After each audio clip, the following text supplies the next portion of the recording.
We want something that is touchable, something tangible, so that when we leave here, we're able to make the necessary recommendations and say whatever needs to happen to whoever if we find that indeed there is some involvement with wrong people who are involved in destroying the future of our children in this country.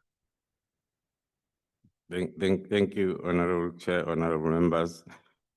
Referring to the evidence under oath led by witnesses A, B, and C in Madanga Commission, they are referring to some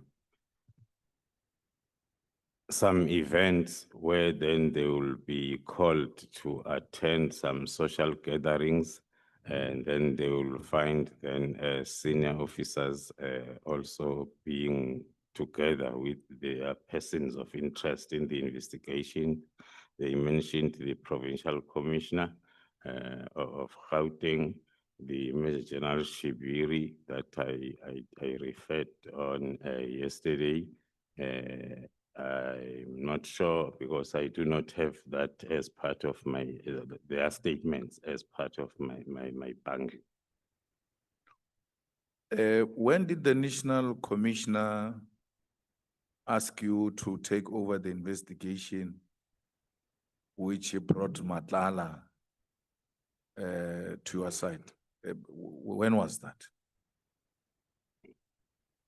I might not have the exact date, but it is supposed to be around October, November, when then he invited me to a meeting where there was a complaint about that investigation, and then the complainant then was venting the frustrations and unhappiness about the fact that the docket was investigated by the team that was reporting to the Deputy National Commissioner of Crime Detection, of which the allegations during the meeting were he is very close to a person whom the complainant was suspecting to be involved in the kidnapping.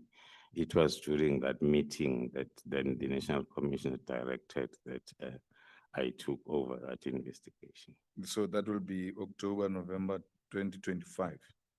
October, November 2024. 2024. We had our operation on the 6th of December. When a National Commissioner was asked a question about whether he knows Matlala or not, early 2025, he said, no, I did not know who the owner of the company was. I also did not know who Vusimuzi Matlala is. But he referred Vusi Matlala to you in October, November 2024. And when asked whether he knows Vusi Matlala, he says, no, I don't know the person. And that is in 2025. Thank you, Honorable Chair. Even myself, I did not know him. He was, I think on my affidavit, I introduced that subject in one of the paragraphs, that the name was introduced to us for the first time during that meeting, and then we had then to start our investigation by identifying the person. From the National Commissioner's point of view, the name was mentioned by the complainant in our presence, both of us. So I won't be in a position to indicate if he knew him before that meeting. No, but he referred him to you in October 2024. When he's asked early 2025, he says, I don't know such a person. Yes, Honorable Chair, as I'm indicating, one cannot be sure whether knowing was in reference to knowing a person physically, so, or knowing that there is a Vusima Kala. The name, as I've mentioned, was mentioned to both of us by the complainant during that meeting. From my side, I can confirm that it was for the first time hearing about the name Vusima Kala. So they referred the matter in relation to the case of Mr. Jerry Bogasho. That is correct, Chair. Yesterday, you spoke about coincidences. You are a head of crime intelligence. You can't speak about coincidences to us, because if you have observed such pattern and you are suspicious that there is something that is fishy here, because this cannot just be coincidences. That's why we are bringing them to our attention. You run an operation on the 6th of December, and then at the same time, a person, Advocate Johnson, writes a letter demanding the dockets. And then you say it's a coincidence. A head of intelligence can't speak like that. You ought to tell us if there was connection between this demanding of the dockets in relation to the cases that were opened by Honorable Adams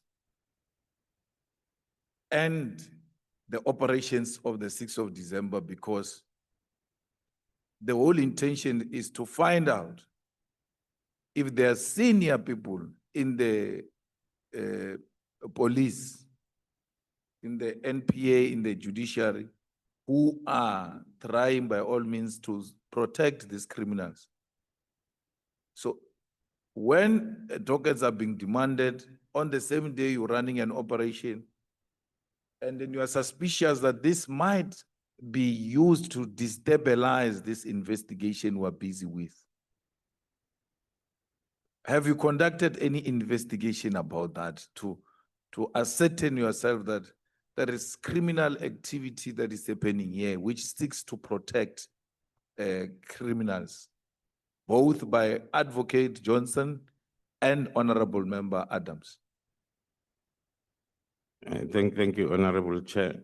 At the present moment, I am referring to those as coincidents, which are raising suspicions, but one being involved in the case that is at court, one is not in a position to institute the counter investigation to confirm that that investigation will take place when the time is right.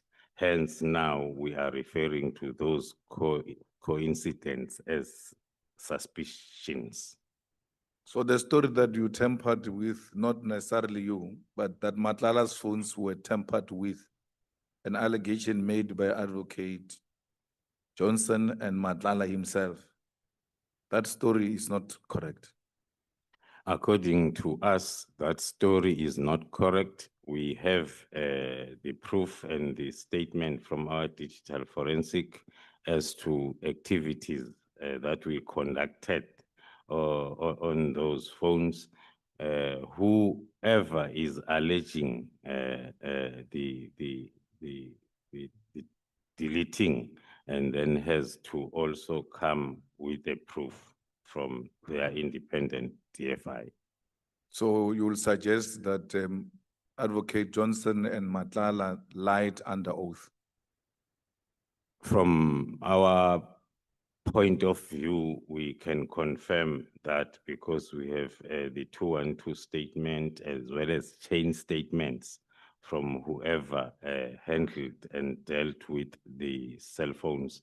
And also the common sense has to maybe tell us that we were the ones that were interested in every bit and a piece of information that we might find in those phones.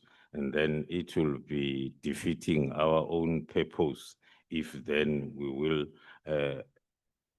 we conducted the operation. We were not aware that the subject of investigation might be a person of interest to so many people and institutions that might at the later stage be interested in the cell phones. But for our investigation, it will be defeating our own investigation if we can delete even a full stop in one of those gadgets. That phone of Matlala, which was found in the cell, did you also do some forensic on it?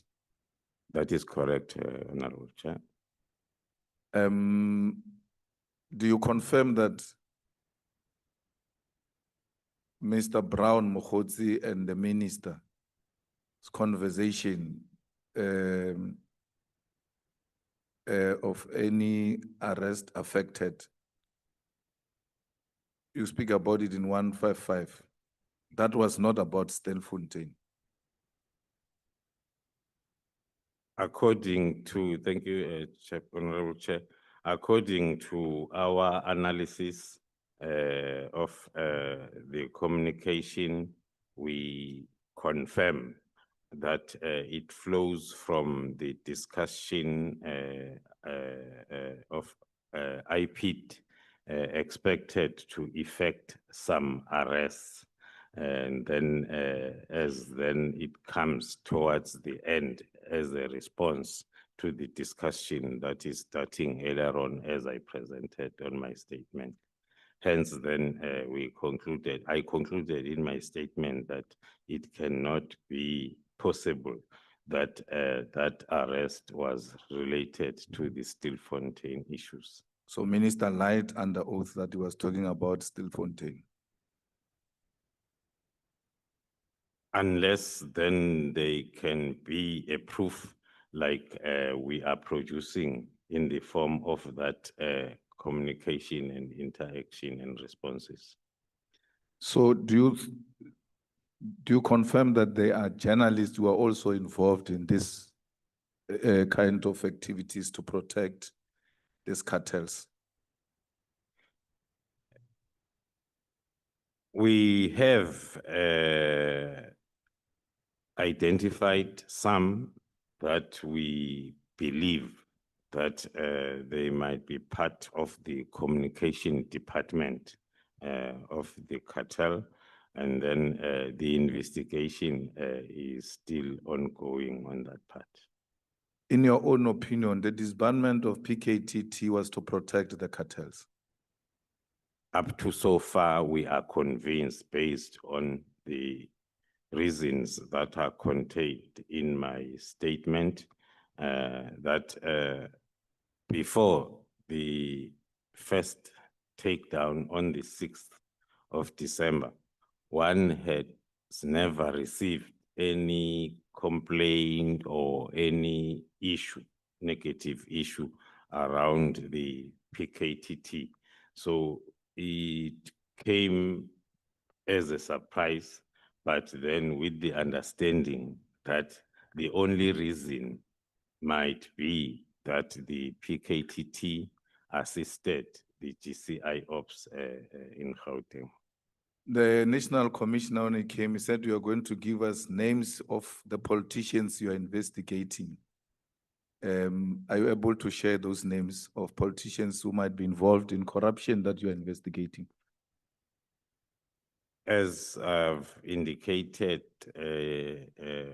during my testimony, Honorable Chair, that as per the legal framework, we are not allowed to identify a subject of investigation until the investigation is finalized. And then thank you so much, honorable members. Any judge? The next speaker is Mbangazita from the Inkatha Freedom Party. Up until 2 minutes after 11 o'clock, Honorable Mnwango.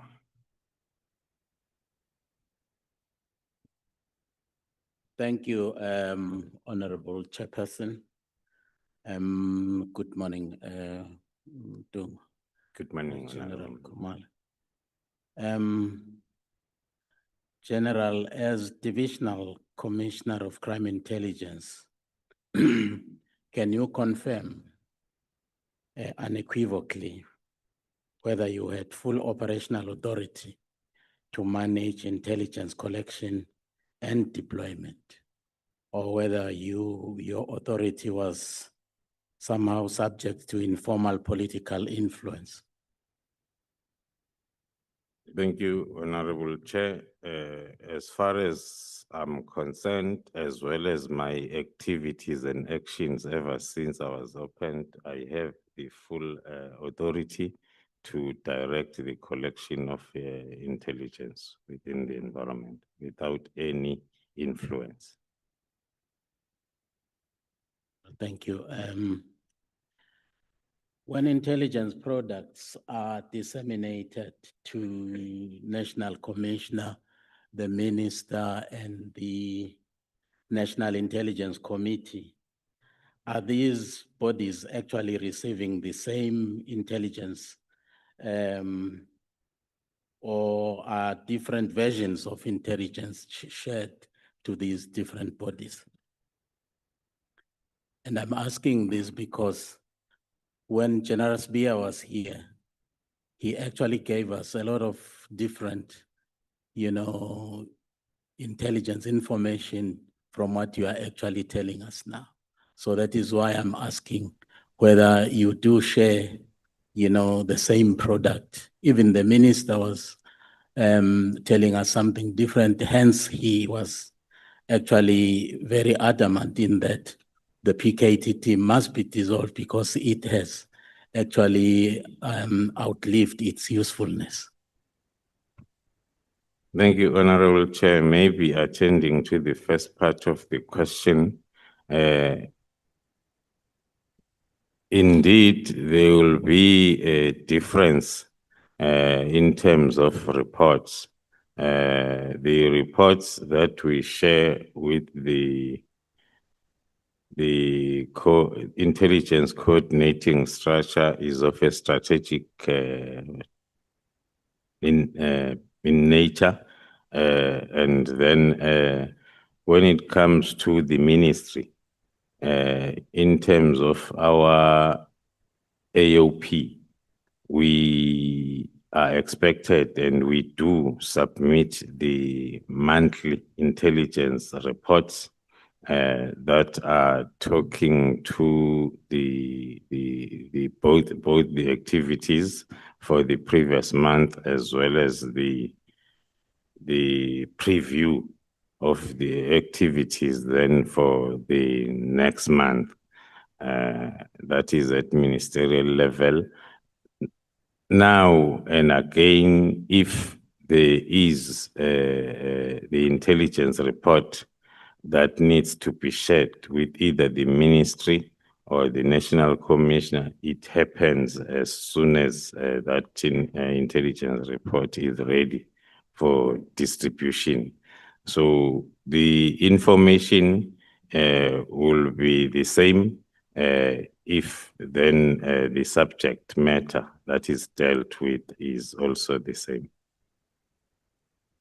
Well, thank you, Shoban. Have you ever been instructed formally or informally to withhold, delay, dilute, or even redirect intelligent reports from decision makers? No, Honorable Chair, through you, I've never. Thank you. You actually describe in paragraph 33, I think is the last sentence in paragraph 33. You describe, crime intelligence as a cornerstone of national security.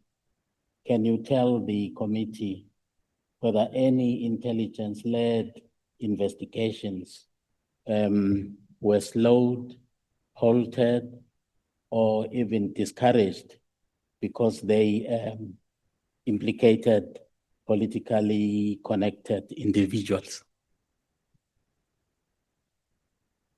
During my time, since my appointment, it has never happened up until one then can refer to the hectic period that I was explaining since yesterday, that there are lots of our investigations that were affected by since the 6th of December up until leading towards our arrest and our removal from the office. So the possibility can exist that those were meant to derail some of our investigations. Well, General, in your assessment, the crime or has crime intelligence been weaponized in the past, either to protect certain individuals or to target others, or to settle old scores using crime intelligence? Based on my previous experience in the environment, as I've indicated yesterday, I can confirm that those suspicions did exist, and it is something that one prioritized after the appointment. Hence, then the issue that I explained in details yesterday that talks to the alignment of the activities of the division to those of SAPS and nothing else. Thank you, General. If I may actually quote one sentence in your paragraph 33, your evidence in chief, you say, unfortunately, this time the threats is so pronounced, it requires intervention in SAPS that has never been seen before. Can you clarify what makes this infiltration unprecedented in a democratic South Africa? It flows, that Honorable Chair, thank you. It flows from my narrative yesterday of what we have experienced during this operation since this investigation started, to realize that what was known and within SAPS was for a sergeant, a constable, a warrant officer, stopping a car on the road and requesting or demanding a jojo, and that was something that we thought we are battling with. But realizing the infiltration that we are experiencing now internally, that is at a very highest level of top management. And then that's what makes us to think that the interventions that needs to be implemented are the ones that have never been seen before.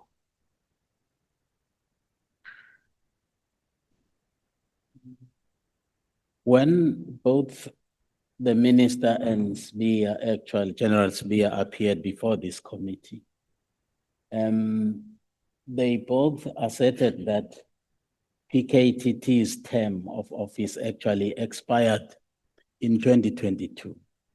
So that their argument was that its operation after that was actually outside its mandate and therefore illegal. Any expenditure incurred by the activities of the PKTT was therefore illegal.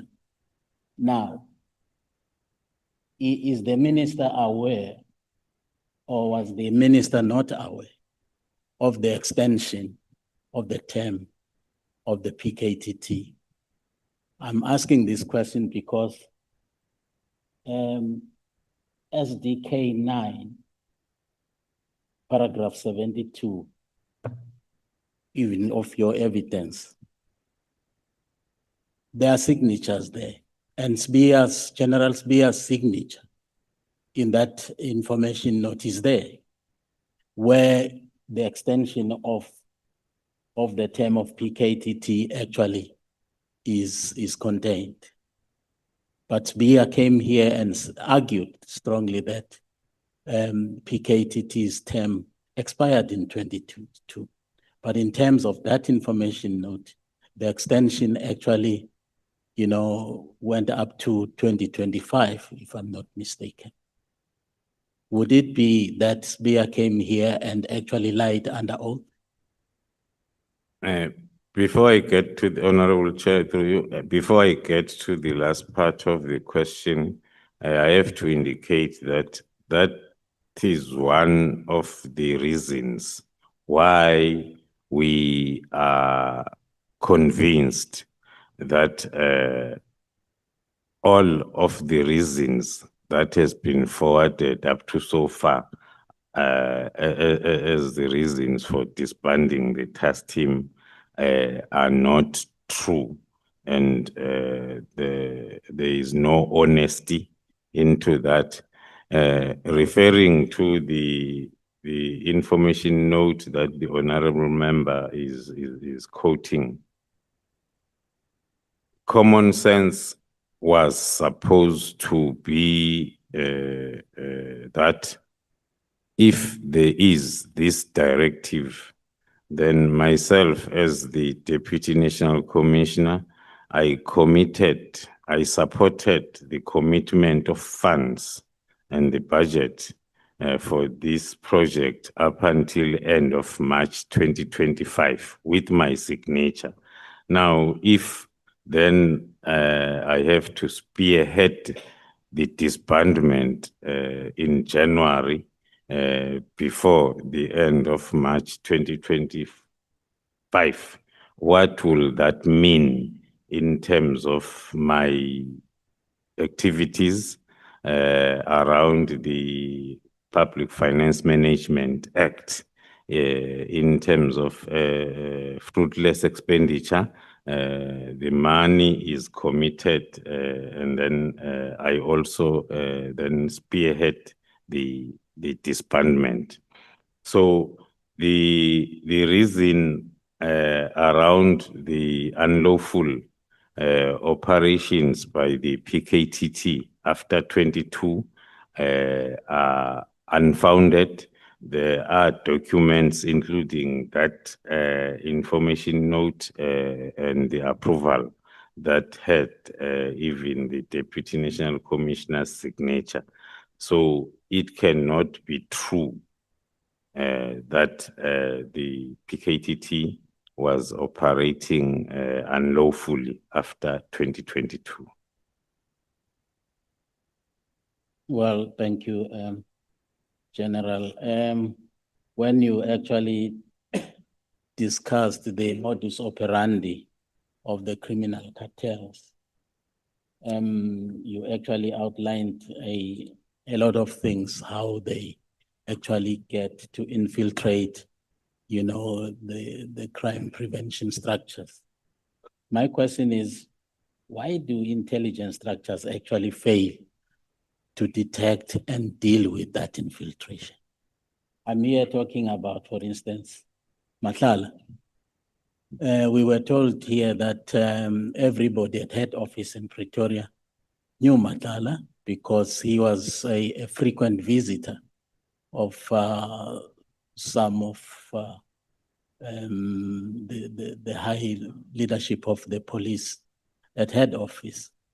But why did intelligence actually fail to detect that Matlala is in fact a dubious character that should not be frequenting the corridors of our national crime prevention, structures? Thank you, Chair. It's one of the areas of improvement that we have identified to be supposed to be a priority.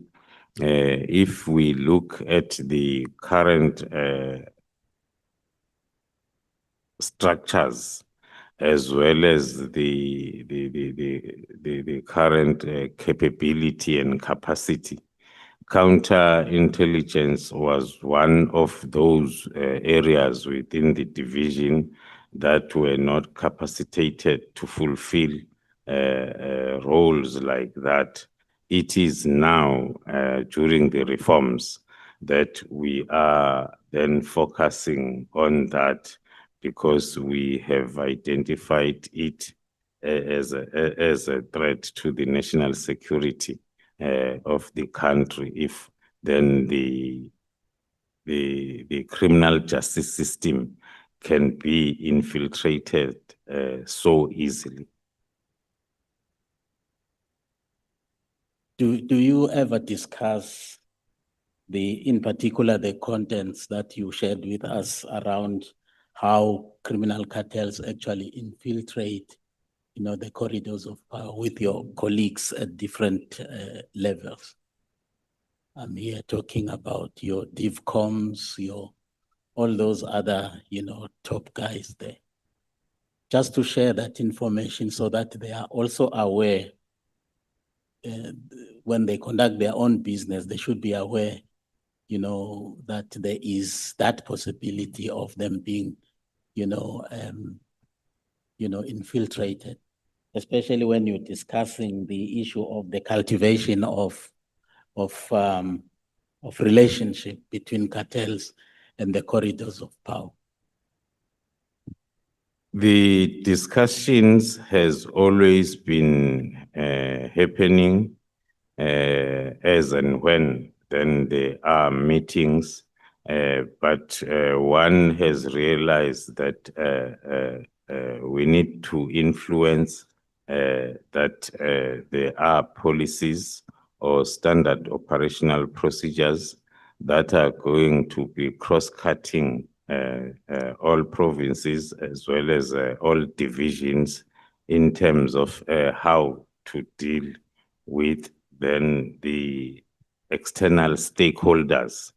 It does happen, especially with the visible policing side that is dealing with partnerships, that they will refer to us for a thorough profile of any stakeholder or partner that would like to partner with them in any project that is related then to the crime-related issues. Well, upon assuming office, you identified the gross misuse of resources and intelligence methodologies. Are you prepared to share with us who actually benefited from this misuse and why was it allowed to persist for so long? Thank you, Chair. Maybe for the reasons that I mentioned yesterday, without going into details into the intelligence methodologies, but one can confirm that the beneficiaries has always been senior officials within the division, as well as some individuals, especially from the business sector, that will be benefiting then with those abuse of resources as well as intelligence methodologies. That was made possible by lack of legal framework that I attempted to unpack yesterday as to what made it easier than for wrong things or unlawful activities to continue as if they are lawful. It's because then there was no strong legal framework guiding the activities of the division. You stated in your evidence, in chief, that you removed state vehicles from senior managers and reallocated them to operational units. Can you confirm whether this decision disrupted entrenched privilege within senior SEPs ranks and linked to your arrest as a reaction to what you actually did? It's one of the decisions that made one to be not so popular because of the benefits that was coming then towards those seniors that were involved in that scheme. Because if you have not been spending on a vehicle installment and the running cost for your private vehicle, in fact, not even owning one for the past 15 to 20 years. And then all of a sudden, then come the situation where that come to an end, and then you won't take it lightly. So indeed, that's why then there were those rebellions in the form of misinformation, in the form of campaigns for one to be removed from the division. I'll make one example. During the recent period when one was not in the office, there were about 3 senior officers that attempted to get the state vehicles back from the acting divisional commissioner, which is an indication that indeed the campaign of one to be removed is still ongoing. So any opportunity, no matter how small is it, like the period of 3 to 4 months, and then already there are attempts to go back to the old ways that one is trying to deal with. So clearly, it seems you are experiencing some sort of a coordinated resistance from different, quarters within SEPs. When you are trying to actually reform, the institution in your own environment. So how much support do you get from the National Commissioner, for instance? Thank you, Honorable Chair. One has to confirm that the current management is getting necessary support from the Office of the National Commissioner. Hence, then these reforms are proceeding in spite of the challenges that we are facing. Like one can look at the whole year that has been lost in terms of this turnaround strategy implementation. Since then, this chaos started from December last year up to most recent time. Thank you, General. You refer to misinformation about informers being paid only 3,000 rand. Can you clarify how informer payments are actually determined, authorized, and audited? I mean, our people are not working out there, and some of them might benefit the country for actually being part of this arrangement here. How do you pay them? How much are they being paid? Are you at liberty to share that with us? An informer can be paid as much as the informer can sell, the value of what the informer is selling. So it's not a predetermined, there is no predetermined price as to how much. It's always the principle of value for money, like we do with our own private budgets. We apply the same principle. So it won't be easy, because there is a checklist that each application has to go through as to the value of that information that was sold and we bought it. Well, thanks, General. You then introduced tighter controls over informal rewards. Did that actually threaten established patronage, in your view, patronage networks within crime intelligence?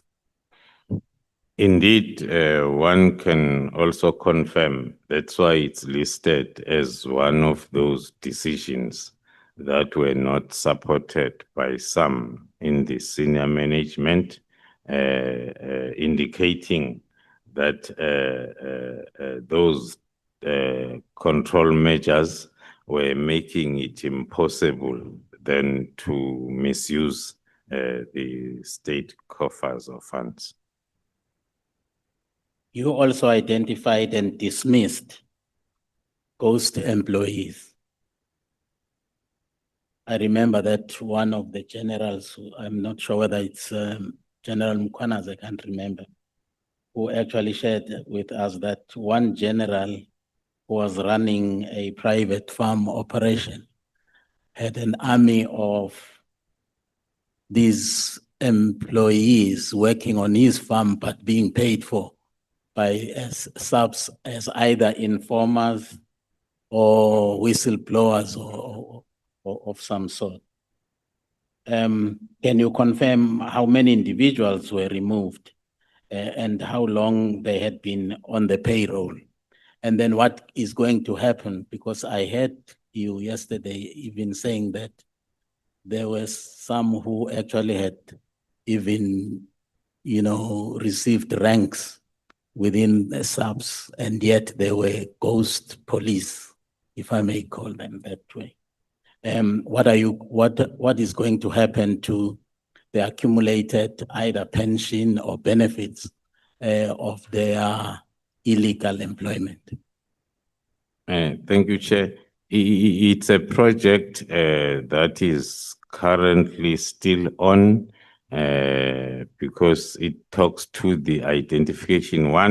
The first thing that one has to explain is there is no proper paper trail for that process by then. So even identification of those employees, it's not something that can happen overnight. It's something that we are busy with the roll calls that we are doing spontaneously, so as then we are able to identify those that are part of the group. But as soon as we do identify, and then we will then start the process of investigating, that will then lead to the dismissal thereof, and then the file then referred to our legal services and HR departments to start the process then of dealing with the expenditure or the benefits and the salaries that were unlawfully given to that coast employee. General, you were accused of appointing quote unquote your own people. Can you confirm whether all appointments? Bangazita. Don't look at me, look at the time. Thank you, Honorable But Chairperson. we want Thank to you, thank you so General. much. The next speaker is Honorable Sols. There has been a small lapse of seconds, so your time will run until 11:33. Is the chair saying that I have an injury time or something? No, I'm now addressing Honorable Sols. Thank you. Thank you, Chair. Good morning, General. Good morning, Honorable Member. General, is Minister Mkhunu, is he corrupt?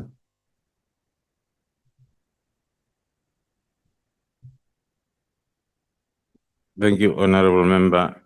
It is the type of a question that one cannot answer with a direct answer unless if it's qualified by the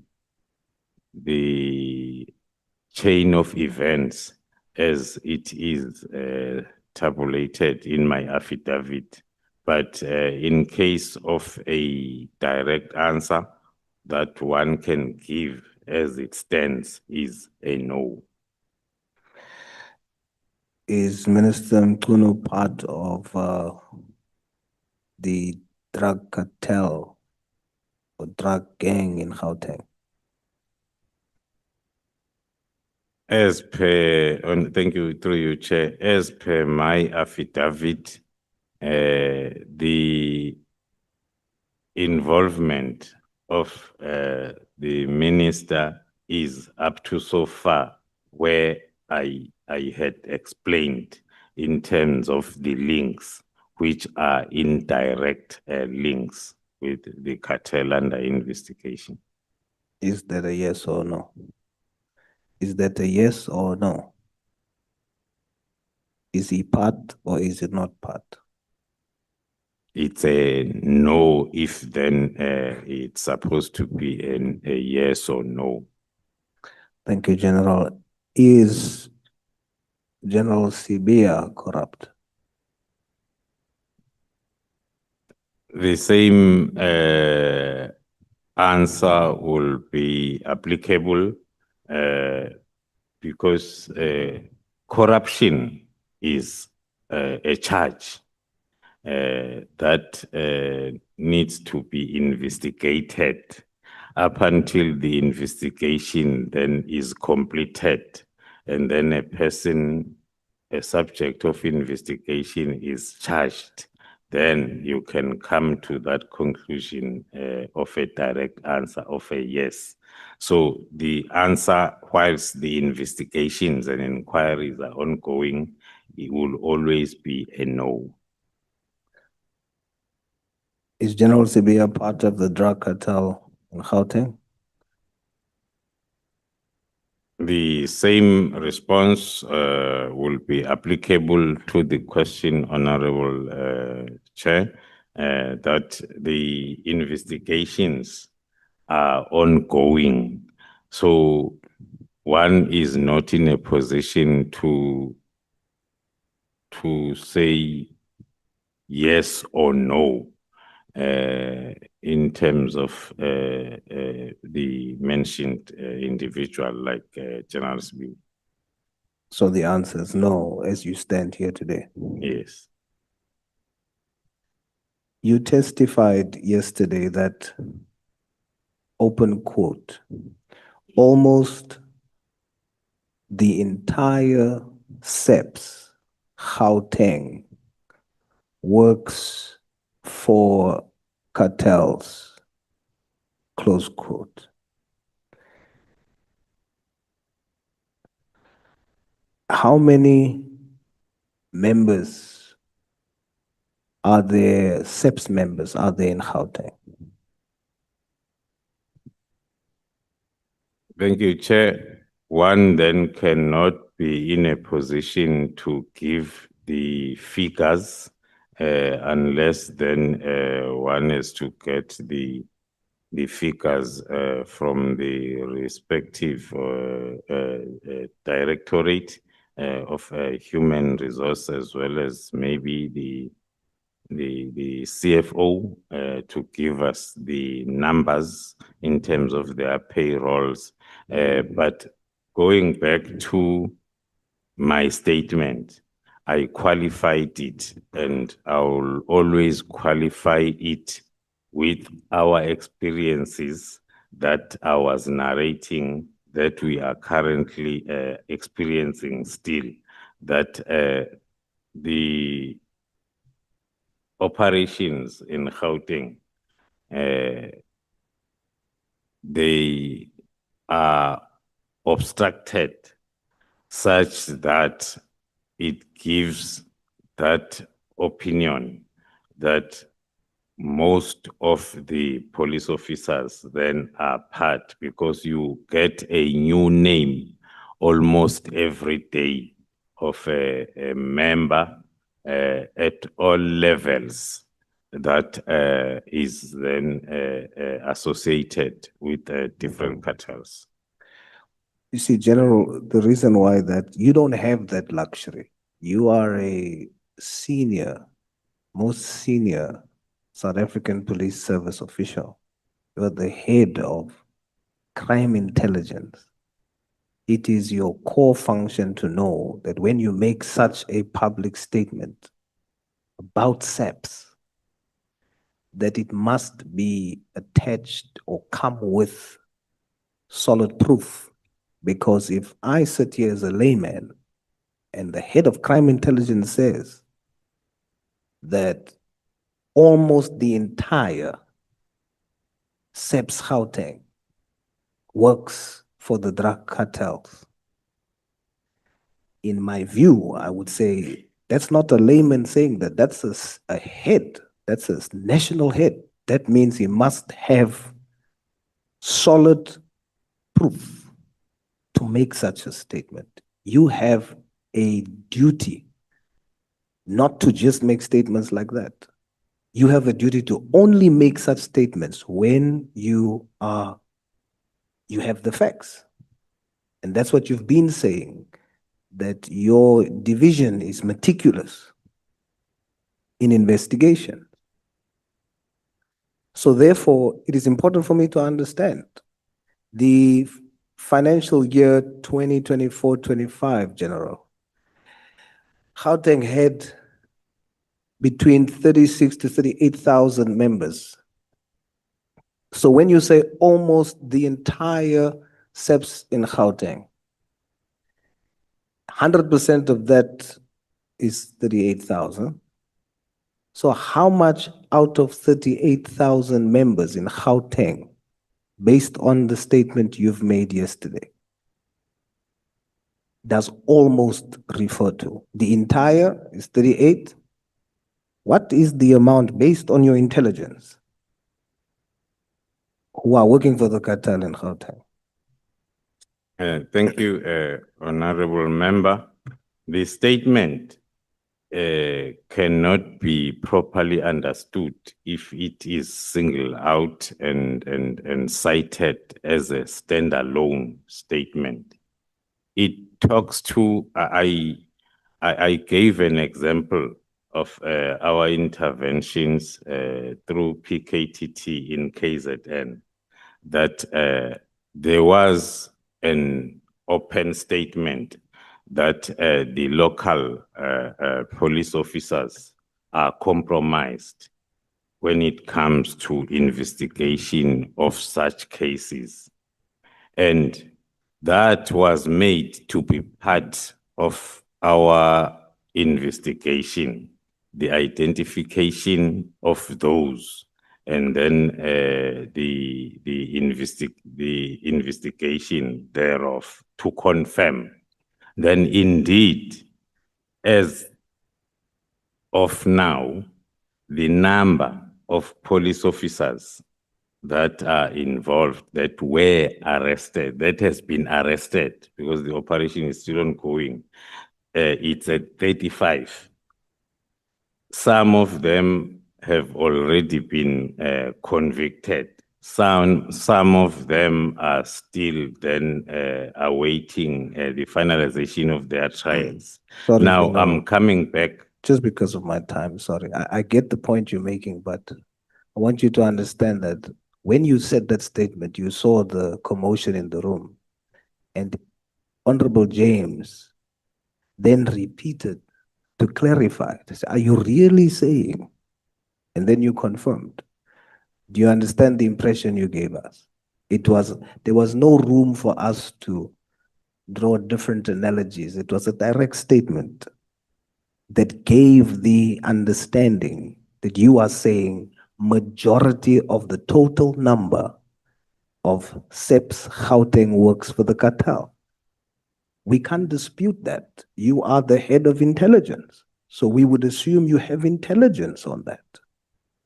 Are you saying now, to correct it, that you do not have intelligence on that statement, that the entire SEPs in Gauteng works for the cartel, almost the entire, that you do not have such intelligence, and that is a reckless statement made yesterday, and it gives the wrong impression?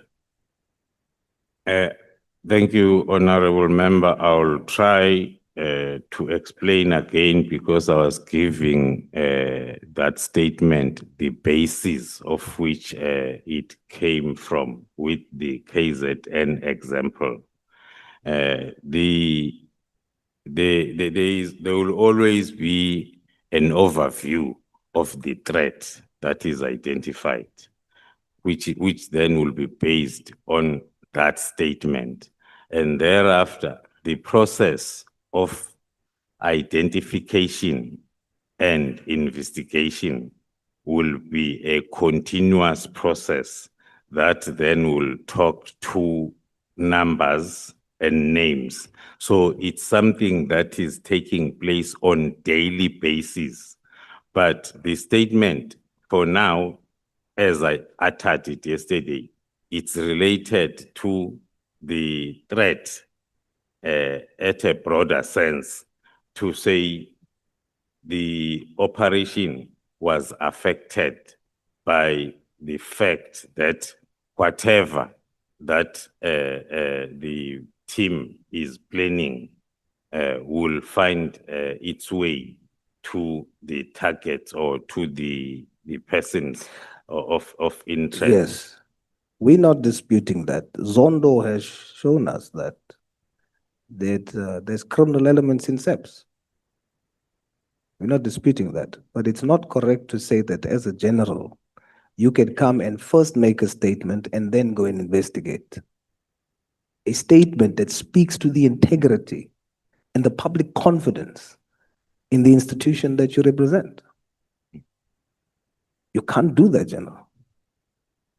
It is not correct for you to make a blanket statement and say now, you'd have nothing to back that up here. You are still going to investigate and then come back and say, oh no, it's true. And how much is the number? So I put it to you as a project leader of a highly skilled and trained investigative team, and as the head of crime intelligence. It was a reckless, irresponsible statement for you to make. That's my submission to you. In the Madlanga Commission, you testified, General, that on the arrest of Mulife, one civilian boy Mtetwa called General Libya. Is that correct? I do not have the affidavit that was submitted to the Madlanga Commission to confirm in terms of the paragraph and the the correctness of the statement as it's put by the honorable member. You stated it already. It is publicly available on all platforms, where you stated that one by the name of Boyam Tetwa called General Libya, and that is how you testified as what was interference by the Hawks. And then one Malcolm X then came and stated that he disagrees with you. It was not one Mtetwa, it was him who called General Libya. And he went public and said that you lied under oath. Did you lie? As through you, Honorable Chair, I will then request that if then the questions are related to my affidavit submitted to the Madlanga Commission, and then I'm afforded an opportunity so as I can refer to, because it's not easy to admit to such type of questions without referring to a particular paragraph as made under oath. Are you saying you did not testify to that effect at the Madlanga Commission? I testified in Madlanga Commission based on my affidavit submitted. Okay, let me there. rephrase. Are you saying you did not say Boy Mtetwa called General Libya in your testimony? Are you saying you did not say that? I'm not saying I did not say it through you, Honorable Chair. I'm not saying I did it.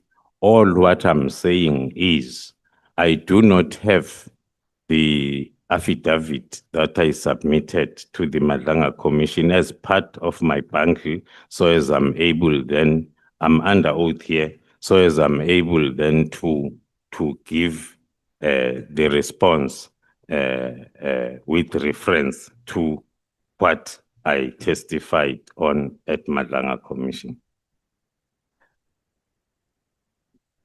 General, please describe your relationship with General Masemula and General Mkhwanazi. How would you describe your relationship?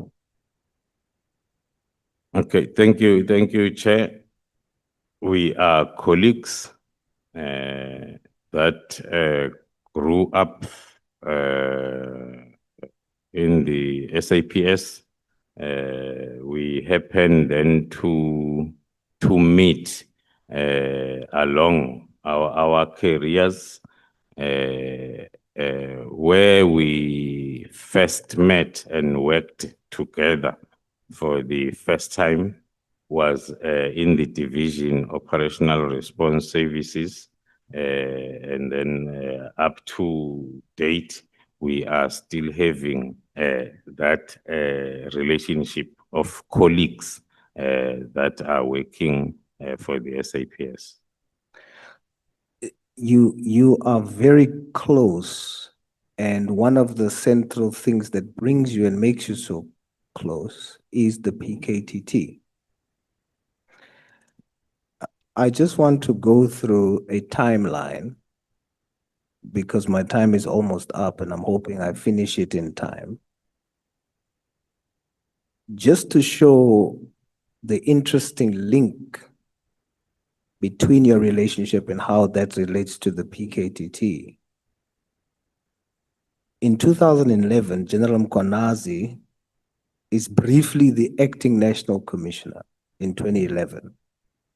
In March 2012, General Mkhwanazi appoints General Masemula as Deputy National Commissioner Operations, that later becomes policing. You testify in your affidavit that in 2018, You then, as Major General or as Brigadier, whilst General Mkhwanazi is the Provincial Commissioner and General Masimula is the Deputy National Commissioner in 2018 for policing, you draft the implementation plan for the PKTT. And it is recommended officially by both General Mkhwanazi and General Masimula. In 2022, General Masimula becomes and is appointed the National Commissioner. And at his appointment, he then does similar to you what General Mkhwanazi has done to him when he was acting National Commissioner.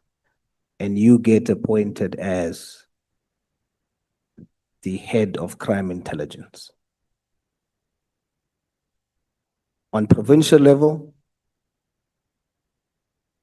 General Mkhwanazi is responsible for the PKTT and is also the co-chair for the steering committee that should have oversight over the PKTT.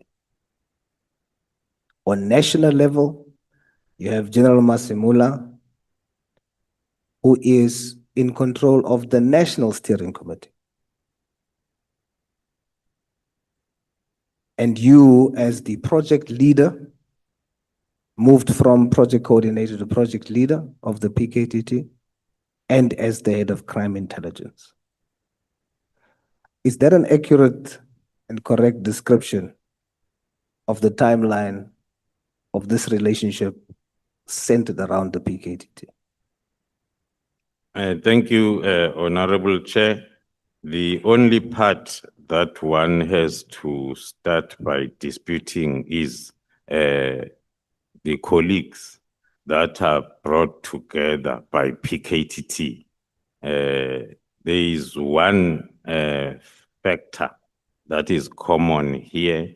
We are committed servants of the people, and we joined the police, and not as a group. We joined the police individually. So, like all other colleagues, including that are seated behind me, colleagues that are all over, that are working for SAPS. So the three of us are not different. We are working for SAPS. The timeline of appointments is not something that is related to us having worked together in one environment before. We have met in one environment, and then we have parted ways, and then we will meet again. So when it comes to the appointments, who's appointed where and when, according to my assessment, it's based on merits, not on who you know. I was categorically clear yesterday that when Lieutenant General Mkhwanazi was deployed in KwaZulu-Natal to go and act as the provincial commissioner, he requested to the National Commissioner, General Stolle by then, for me to be deployed with him based on my experience, my expertise when it comes to operations, so as then I can assist him during his deployment.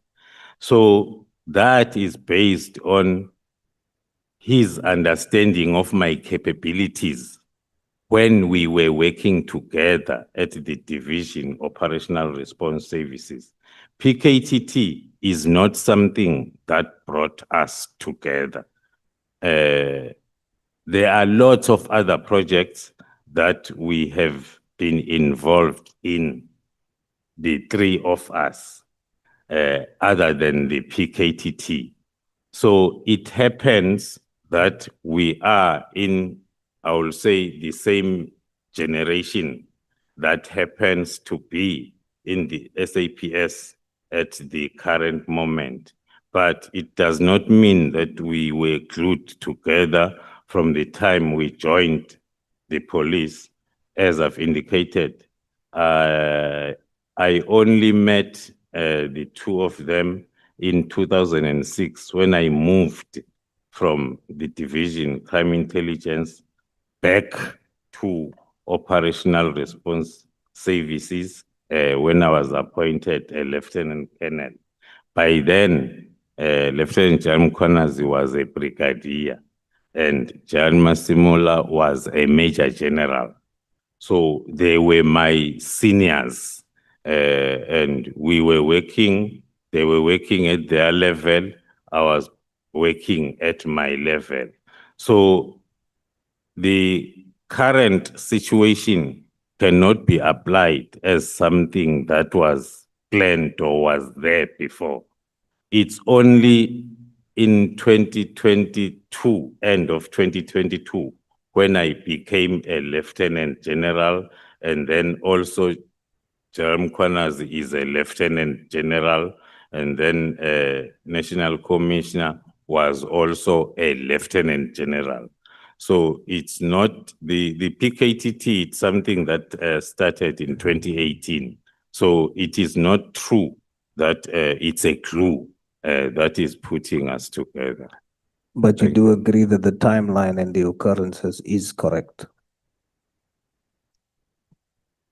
One is failing to understand the importance of timeline in a selective way, like as the honorable member is starting it in 2011, 2012. Yes. When I'm starting it at the time when I joined the police, and then individually, so each one of us, the timeline will start at different times. Yeah. But the point where we met and we worked together, but at different levels, was in 2006. Yeah, don't worry, General. I won't make the same mistake you did. I will not make a statement on what I believe that means, because we are still in the process. There will come a time when we will be able to accurately say what that means. But I am just probing to get to that point. So do you confirm that the timelines, however, is correct?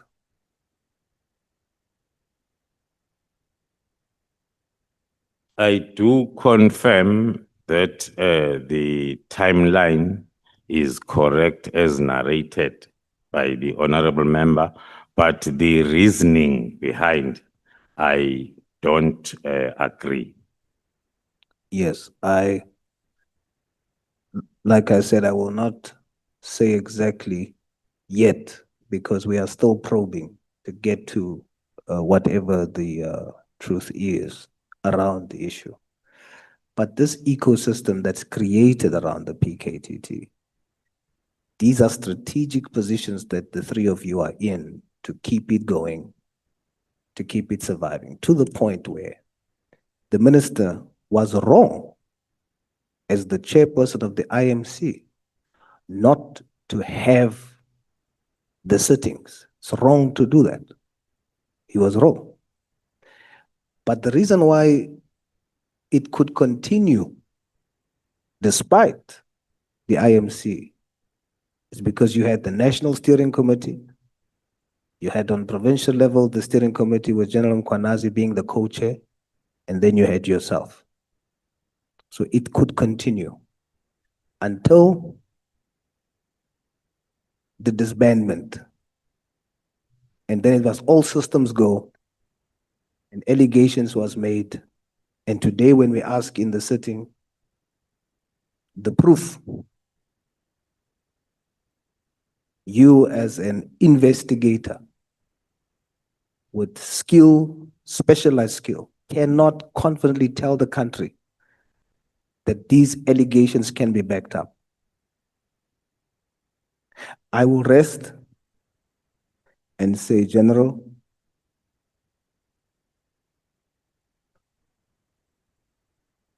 the truth will reveal itself, and everything is not as it seems. Thank you so much, Thank you, Chair. Honorable Solomon General. Honorable James. Thank you so much, Chair. General, please be very concise and to the point. I don't have much time. During your time as head of crime intelligence, how many drug cartels have you dismantled and identified? I cannot have the exact figure to give, but in terms of our annual performance, we have those figures we can supply. Just more or less, how many have you identified and successfully dismantled? Because as things stand, it's as if these drug cartels are operating forever and a day in this country. Yeah, I will say plus minus 11 or 12 per year.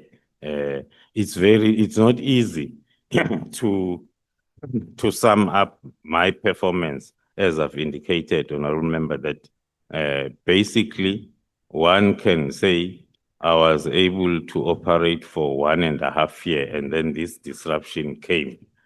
But we were making some inroads with our takedowns that were seen on the news, hitting the drug post, hitting the intercepting the drugs as they go in and out of the country.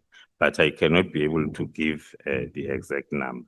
Are you able to give us an exact estimate on successful prosecutions of these drug busts that you've taken down? Also that in most cases, the prosecution will take a very long time because looking at my time as it started in 2023. So the takedowns and the arrests that were effected at the end of those projects towards the end of 2023, those cases, most of them are supposed to be still under prosecution. Okay. Now this Jerry character that everyone seems to be crying about, he was a drug dealer, right? Not even a drug dealer. He was a drug manufacturer. He was a drug kingpin in South Africa. He was probably part of a cartel. Am I correct?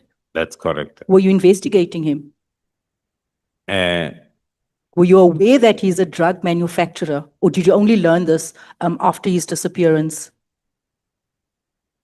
Honorable Member, that is part of the information that maybe I feel that the platform is not suitable for me to clearly explain as to the drug cartel involving Ket Matlala and his role, and as to the reasons why he suddenly came up to the level where he is now. Okay, so basically, because when we asked Mr. Matlala if he was involved in drug trafficking, he said no, only his friend was involved. So you've just clarified that to us today. So he too is involved in the distribution of drugs in all our communities. That's correct. So we lied again. That's correct, Honorable. Okay. General, also, you know that Gauteng is a hotspot for drug trafficking, okay? Considering your allegation that nearly the entire SAPS in Gauteng is captured by these cartels, I want to ask about an incident that happened in July 2021. I think it was in Aeroton. You mentioned that yesterday that there was a JMPD officer that was also part of the cartel in Kat and Sibia's corner. There was also a JMPD officer that was caught on that day with SAPS members when they had offloaded their truck and on their way off, and it was intercepted by other SAPS members. This JMPD officer that was on this scene, because it was millions of rands of drugs, has he been arrested? Is it the same JMPD officer? No, it's the second one. But the investigation, it includes even that incident. Okay, so the current the investigation includes the Aeroton incident, and that wasn't the first Aeroton incident, it was the second It's one. not the only one. It's not the only one. Yes, Honorable. So you're saying that Mr. Kat Matlala, Jerry, everybody, they all linked?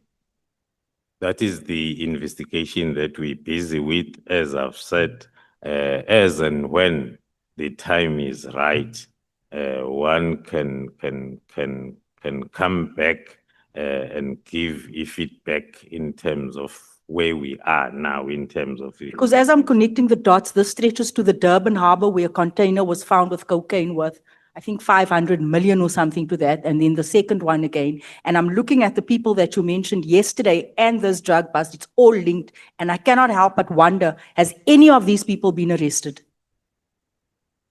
Yesterday, Honorable Chair, I touched on the way our operation was disrupted when we started on the 6th of December.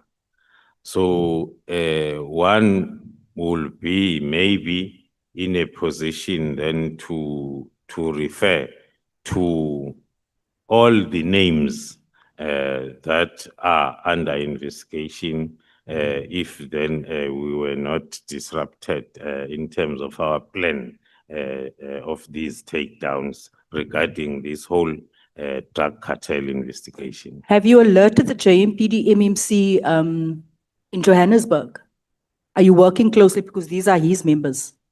That is correct. Then the reports did go to the office of the MMC as well as the commissioner of police then in Johannesburg.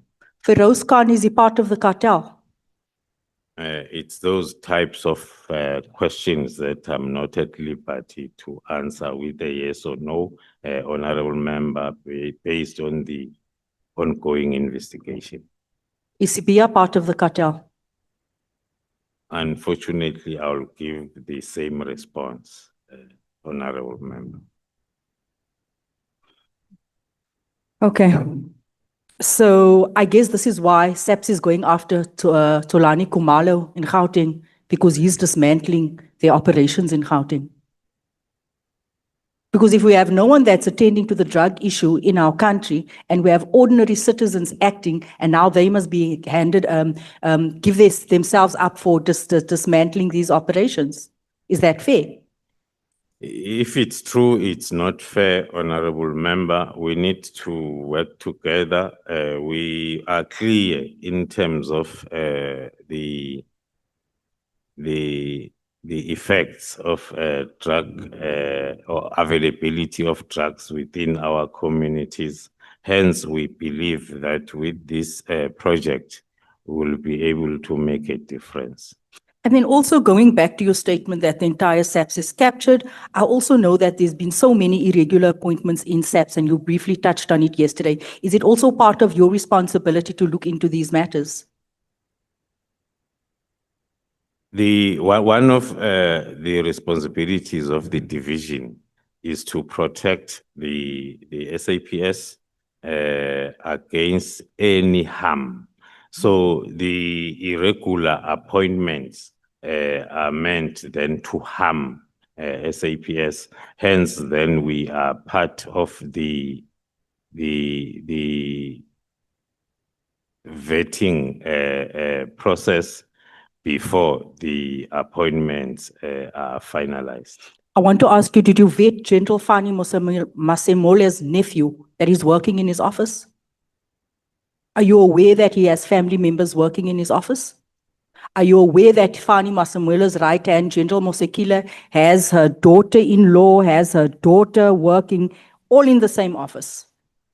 No, I'm not aware, Member. Okay, so I put it to you that General Mosekile, are you aware that she was also embroiled in a macro incident? We have the report that talks to that, but again, it's not a matter that we can discuss as it's still under investigation. Because the reason why I'm saying and mentioning the irregular appointments, because if it's one big family affair in SAPS, this is why we have the entire SAPS captured. because it's a family affair. And this is why we have drug cartels that continues to make inroads in our communities, because no one's prepared to speak out, because it's a family affair. It's right starting from the National Commissioner's office. So that's where we have to start.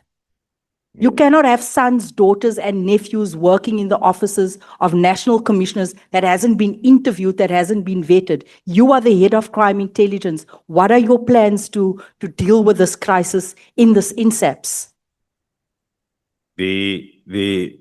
What is contained in my statement, that was only referring to the division crime intelligence, the subset large, and then there are plans that are in place then for a team that will be inclusive of our counterintelligence and vetting sections in terms of identifying all those challenges or threats and deal with them then the correct way.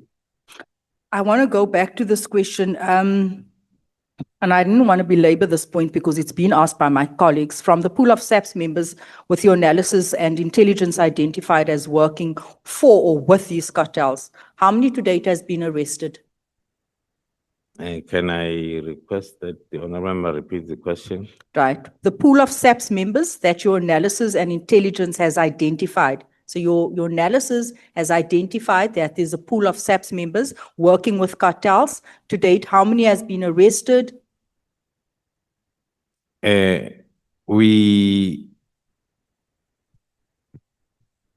terms of this particular investigation, one can say we have one so far, and as I indicated, the whole plan of the project was really disrupted from the 6th of December when we were starting with these takedown operations to dismantle the cartel from within and outside SAPS.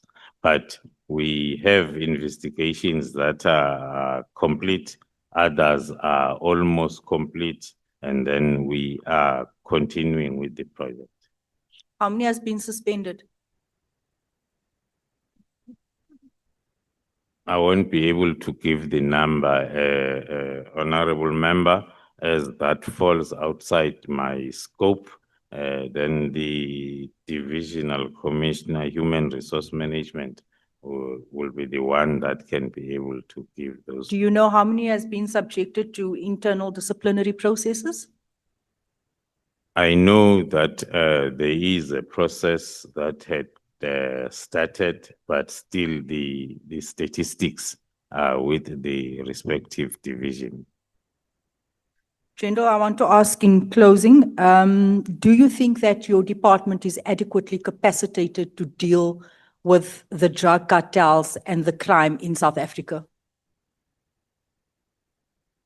At the present moment, I can confirm that we are not capacitated at the level where one would wish. It's a pity that then there are these challenges that we come across as we embark on the capacitation of the environment, so as then we are able then to be at the level where we can deal with organized crime. I explained yesterday, honorable member, that maybe the obsession and the focusing on the PKTT is what makes us maybe lose the focus. I was trying yesterday to bring forward the methodology instead of the name that makes us then maybe associate it with the faces of whoever is. There are lots of plans that are included in my affidavit that are implemented by SAPS. And I indicated that this methodology has been approved at different levels for it to be implemented. So it needs just the capacitation. Yesterday, I referred to it as a wheel from different levels, so as then we can be able to do what we are supposed to do in terms of drug trafficking and usage thereof in our country. The reason why I pose that question to you, because for as long as we don't conclude on all of these investigations, our country remains under threat by the likes of Ministers General CPI and Kat Matlalas. So it's important for us to know whether, and also in terms of our recommendations that we meant to do after this report, it's important for us to understand the state of that department. That is very, very important. You agree? I do agree, Honorable. Thank you, Chair. Thank you so much, Honorable James. I think some of the questions that you have put here, you may have to put them in writing to the respective people,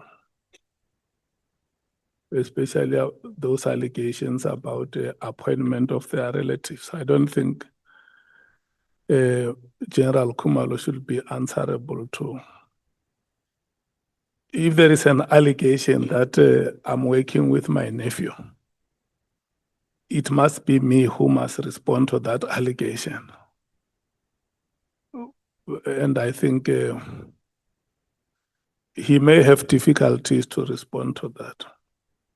If there are any names that you have, let's put those questions in writing and forward them to the respective authorities for them to respond. I'll do so, Chair, and I hear what you're saying, but having family employed, that poses a threat. This is crime intelligence, and crime intelligence is meant to detect threats within our country. So this is why I'm saying that he should be on top of this. It's not his direct responsibility, but when anything poses a threat in a department, he should be able to pick it up and sort of at least guide. That is purely HR matter, and the accounting head or the person responsible for human resource. No, Chair, I disagree with you.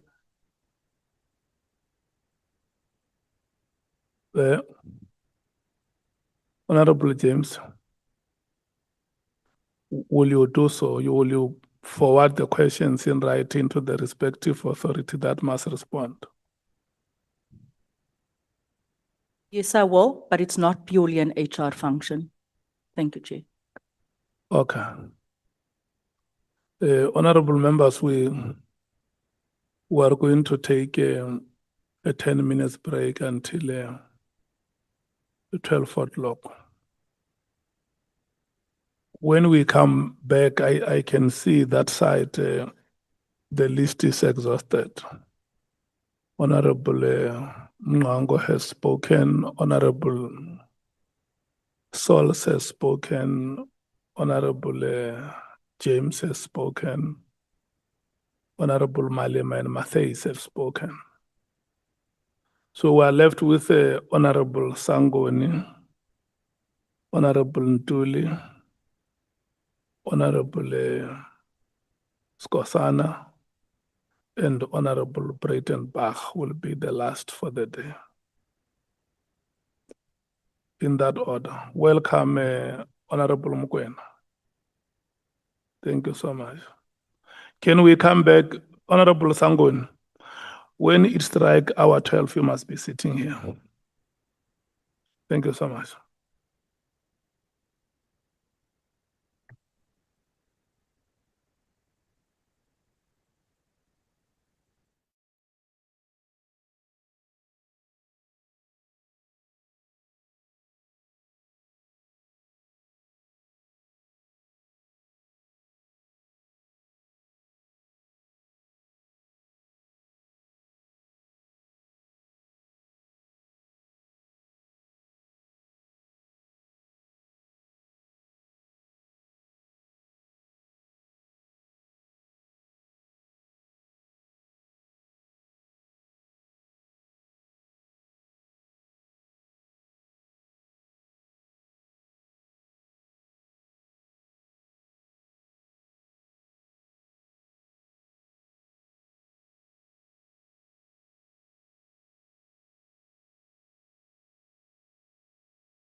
Please request that you proceed. Your time starts now.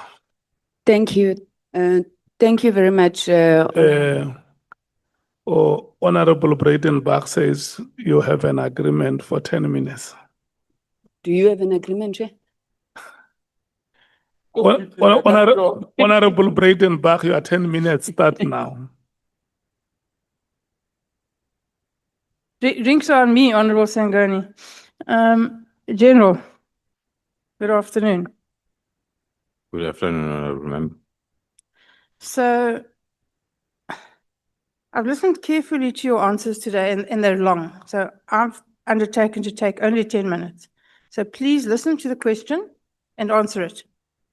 I don't want extraneous information. I don't need an explanation. Just answer the question, please. Try and be brief. Thank you.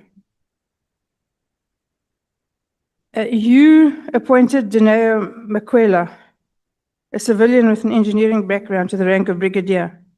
Why did you do that? No, I did not appoint her. Okay, who did? The National Commissioner. I see. And were you happy with that appointment? Come again, Honorable Member. Were you happy with that appointment? Very happy. Why? Because she meets all the requirements of the capabilities that we needed for that particular post as a division. May I ask the parliamentary legal advisor to sit back, please? You're sitting between me and the general. Thank you. And there was no one within the South African Police Service who could fill that role? That is correct, Honorable Member. The post was advertised internally 2 times, if I'm not mistaken, and then they could not find the suitable candidate. Okay. There was a 22 million rand boutique hotel acquisition by Crime Intelligence. Why? It's a question that I'm not legally allowed to answer in a public platform. I see. You see, I've listened carefully to you all morning. That's been a very, very convenient space for you to hide in. I've got to tell you that, it says something about you. And it's not something good. How long have you been head of Crime Intelligence? Since December 2022. And what have you done to reform it? As Tell me 3 things you've done to reform it. As contained in my affidavit, we have looked at the legal framework that we had put in place.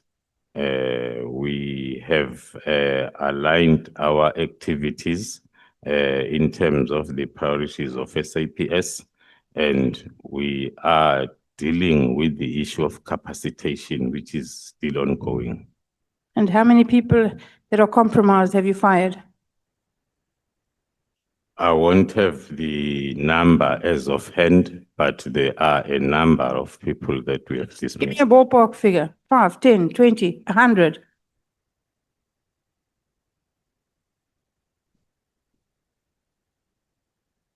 I will say since I was appointed, we can talk around 30. 30. Yes. Fired, gone. Yes. Thank you, General. Thank you, Chair.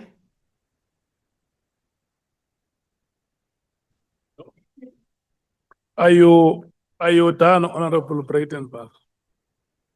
No, you deserve the chairperson's award. Can we take Honorable Sangoni? Yeah, no. It's 4 minutes out of 10 that Fine. Honorable Breitenbach has taken. So your time now ends at 26 minutes to 1. Thank you, Chair. And based on that work by Honorable Breitenbach, I'll agree with her all the time. And it doesn't mean that the ANC has captured the DA when I say that. Thank you. Thank you very much, General Khumalo. Good morning. Sorry, I don't think I greeted you today. General Khumalo, let me start off by I think just expressing our appreciation that you have come to the ad hoc committee. We did, understand that you were ill-disposed, and we truly appreciate you being here. And I'm saying that because your testimony is really important to help us close a lot of gaps that were left. My first question to you, General, is, are you involved in a project of state capture?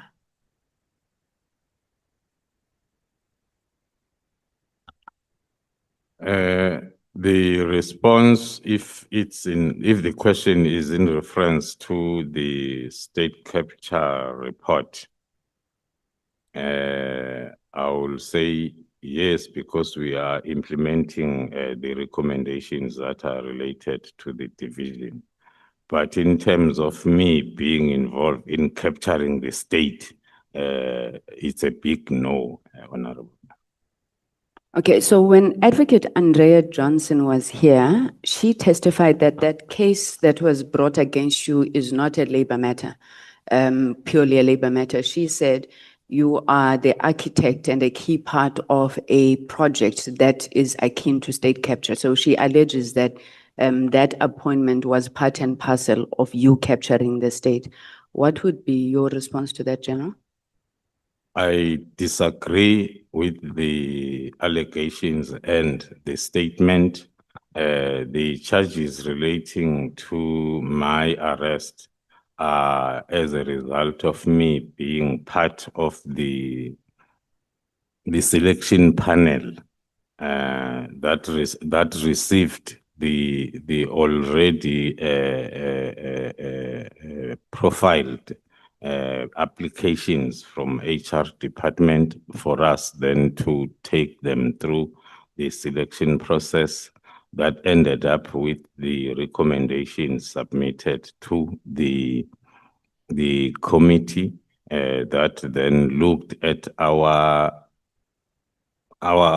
procedure, whether it was correct or wrong up until the recommendation. So the charges have got nothing to do with the state capture related issues.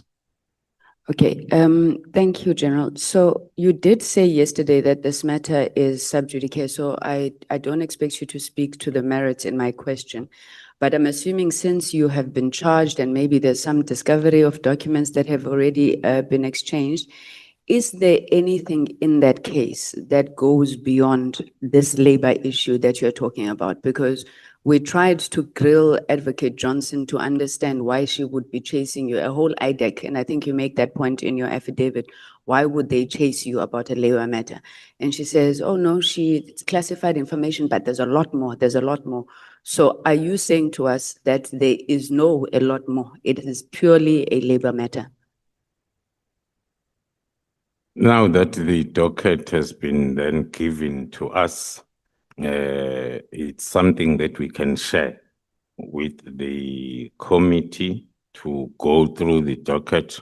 The only witnesses that are there are the two candidates that did not make it, which is in the form of a grievance statement or procedure in the SAPS. There is nothing else that talks to fraud or corruption. So would it be your assertion then, General, that Advocate Andrea Johnson lied to this committee? According to our analysis and assessment with our legal team of the docket itself, it's a pure labor-related matter. Okay. The second issue, okay, so on the coincidences, Advocate Andrea Johnson was involved there with that docket recall and the letters. Given all of this, General, you said yesterday that you don't look at a crime just in terms of what's done, but you look at motive. What do you believe is the motive of Advocate Andrea Johnson? Looking at the question that also came up yesterday, whether I concur with Jan Mkhwanazi when he refers to our arrest as a project, I will confirm that based on what we have seen, it is the motive was for the project first to be disrupted, and secondly, the reforms that I am leading the implementation thereof in the division also to be disrupted. So in essence, given your characterization of the cartels, would you then say you think that Advocate Johnson is part of the cartel? Not part of the cartel, but one can say based on the suspicions that we have that the arrest was meant to disrupt the project, then we can say it talks to that characteristic of having then the criminal justice being sympathetic to the cartel. Or enabling, facilitating? Okay. Yes. General, what is your view on this matter that this whole thing is about a Zulu war, as Mr. Matlala testified? Do you know of any Zulu war? Are you part of a Zulu war? There is nothing like that we have noticed. There was a question from one of the honorable members that was talking to a cartel or a group of three, which is made up of people from Limpopo and others from KZN, and they did not even grow up together. So the Zulu war story is not something that we know of. Did you work well with Minister Mkhwanazi within the SAPS when he was still, Minister Mkhwanazi? When he was the Minister of Police. He is the minister. Maybe without wasting time of the honorable member, I will say we were talking with the minister before he was even the Minister of Police. There was investigation undertaken by the PKTT in Nongoma area when there was a killing spree of councillors that was taking place. And that was the time when I first received a call from Minister Mkhwanazi when he was still a Minister of Water and Sanitation. And then coming to the question of working together, one was under the impression that we are still going to find each other. So one cannot be in a position to say we were working together. We had not got an opportunity to really work together. And then your relationship with General Sibiya, you testified yesterday, so I'm not going to ask you to repeat that. But General Sibiya made an insinuation here that you were insubordinate to him because the Division Criminal Intelligence, if I'm not mistaken, now falls under his responsibility as a Deputy National Commissioner. Your relationship with Sibiya at a professional level, have you been working together? I saw that in your affidavit, you don't even mention him as the DNC in terms of line of command. Can you just explain that to us? The working relationship, according to my records, is fine. When then he gave that testimony, I went through our WhatsApp communication. From the first day when he was appointed, I was reporting to him each and every activity that we were busy with in our division. And with all the submissions, we will go and brief him first before we go with him to the National Commissioner. And then things changed. That's why I had to do that quick analysis to check as to where did it go wrong. And then I realized that then from August 2024, then the communication started then to be, because he will start sending messages that I'm investigating him and the all types of accusations. So the communication changed from operational and professional reporting to accusations, and then it closed the space of professional interaction and reporting up until the December incident up to now. Okay. Thanks, National. Through your testimony, I think the committee, well, not even just through your testimony, even our own experience, Mr. Matlala is clearly an unreliable witness if he's not a liar. But I'm interested in the allegations that he made against General former Minister Bheki. In the course of your work, have you uncovered anything, or are you investigating those particular allegations? We don't know what to believe anymore when it comes to Mr. Matlala. So have you come across, before Mr. Matlala's testimony, any accusations that Minister Cele would have taken money from Mr. Matlala? In terms of our investigation, we have not picked that part. We have picked a lot of people that have interacted with Mr. Matlala in terms of exchange of money, but then we have not picked up anything with regards to the former Minister of Police. Yes, in most cases, monies are also exchanged physically in cash, but we also follow those types of activities, but we had not picked up anything so far. Thanks, General. So the core mandate of this ad hoc committee is really to look at the veracity and the extent of the allegations that General Mkhwanazi said. And I'm going to ask you a couple of questions, General, which are really looking at the veracity of the allegations. I do want to give a preamble that says that Minister Mkhwanazi is sitting at home now. In my understanding, there's two main allegations against Minister Mkhwanazi. One is that he overreached his authority when he gave the directive to disband. And the second one is that he's allegedly a member of a cartel. Now, on the first one about overreach, you testified that the way that the PKT was established is the way it should be disestablished. And you gave us the hierarchy there, where you said the president, the IMC, and then Minister National Commissioner. So is it your testimony that besides the fact that the minister did not consult the IMC, it was well within the ambit of the minister to direct, because that is how it would have been formed in the first place? According to my understanding and my view, the minister did overreach because those are operational powers of the National Commissioner to establish and de-establish the task team. Even the provincial commissioners, they have those powers.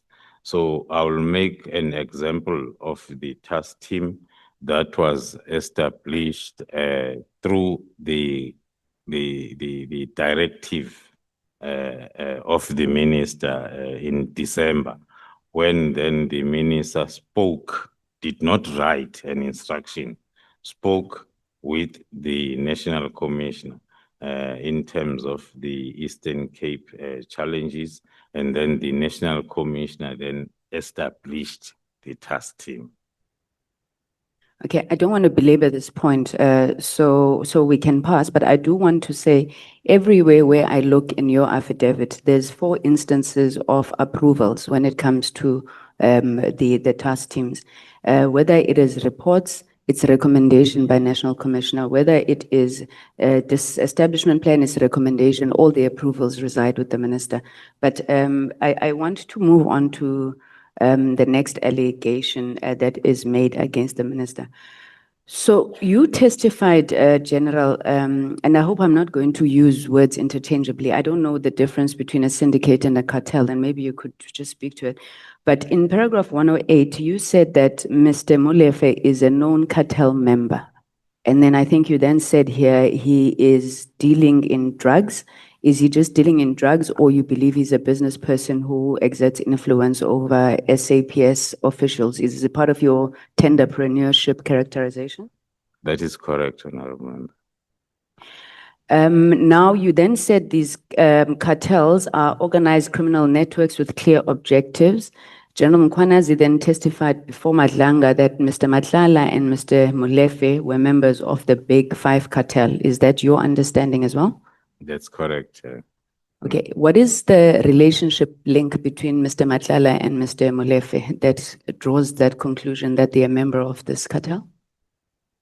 In terms of evidence that we have that is going to be placed before court as their matters are consolidated, we will be then at liberty to dwell on that part of evidence.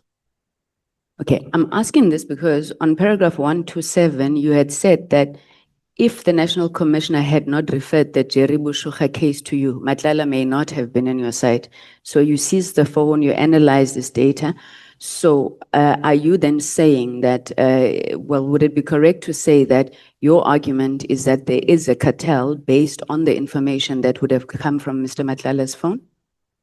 That is correct, Honorable Member. Our investigation, as it's indicated in my statement, that stems from the killing of Mr. Aman Swart.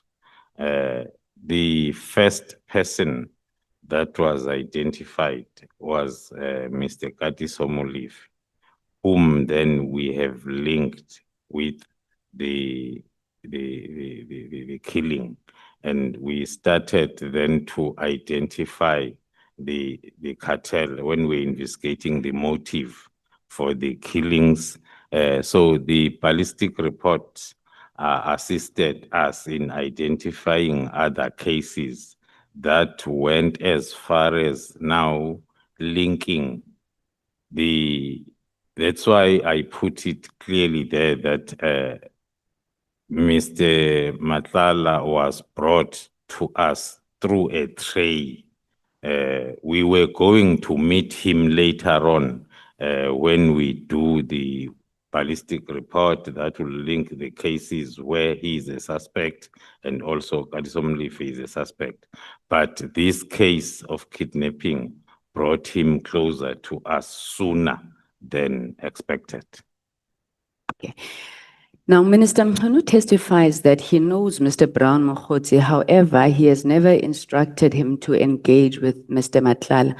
Do you have any evidence to the contrary of what Mr. Mkhwanazi testifies? The statement makes it very difficult for one to confirm or not. Sorry, General, that's not my question. I'm saying, do you have any evidence that Minister Mkhwanazi is the one who instructed Brown Mokgotsi to engage with Kat Matlala? No, we do not have evidence that says the minister instructed.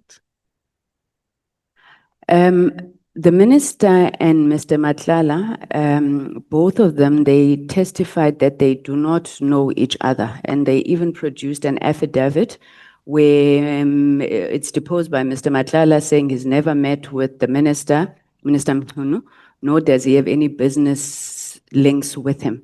Now, do you agree or do you have any evidence to the contrary that Mr. Matlala and Minister Mkhwanazi know each other or have any business dealings with one another? No, we do not have. Now, you've shared with us, WhatsApp communication between Mr. Mokgotsi and Mr. Matlala. I'm trying to figure out, are these messages, which you outline in paragraph 169, are those the messages that lead you to then conclude that Minister Mkhwanazi is a member of the drug cartel? No, Honorable Chair, through you, the messages are not meant to prove Minister Mkhwanazi being the member of the cartel. The messages that are selected and included in my affidavit, they are part of the events that made us to believe strongly so that the disbandment that happened on the 31st was emanating also from those discussions. It's a very big belief, General, and I think, I mean, the implications of it you see already, especially on Minister Mkhwanazi. When you were testifying yesterday, you said you do not believe in investigating after you have arrested. Now you have, or at least General Khumalo and then General Mkhwanazi, then supported by your testimony, you have gone out and accused Minister Mkhwanazi of being part of this cartel, whether he's an enabler, a facilitator, and you said the reason is because he ordered the disbandment of the PKTT. Now I'm asking you, and I have to ask you because we've asked General Fanima Semula, we've asked General Khumalo, where is the proof, whether it's your messages or anything that says Minister was instructed by Brown Mkhotsi, Matlala, whoever, to disband the PKTT? Because all the messages that you have shown us, they do not come to that conclusion. There's nothing for us. Where's the smoking gun? The messages in the investigation, there is what we call direct evidence and circumstantial evidence. So if you look at the events as they are happening, and you look also at the communication in terms of the WhatsApp messages, that's what makes one to have those strong suspicions and a belief. General Khumalo, I'm so sorry to interrupt you. I would understand the concept of circumstantial evidence as much as I understand conjuncture, suppositions, insinuations, allegations, but it's a very, very serious allegation against Minister Mkhwanazi.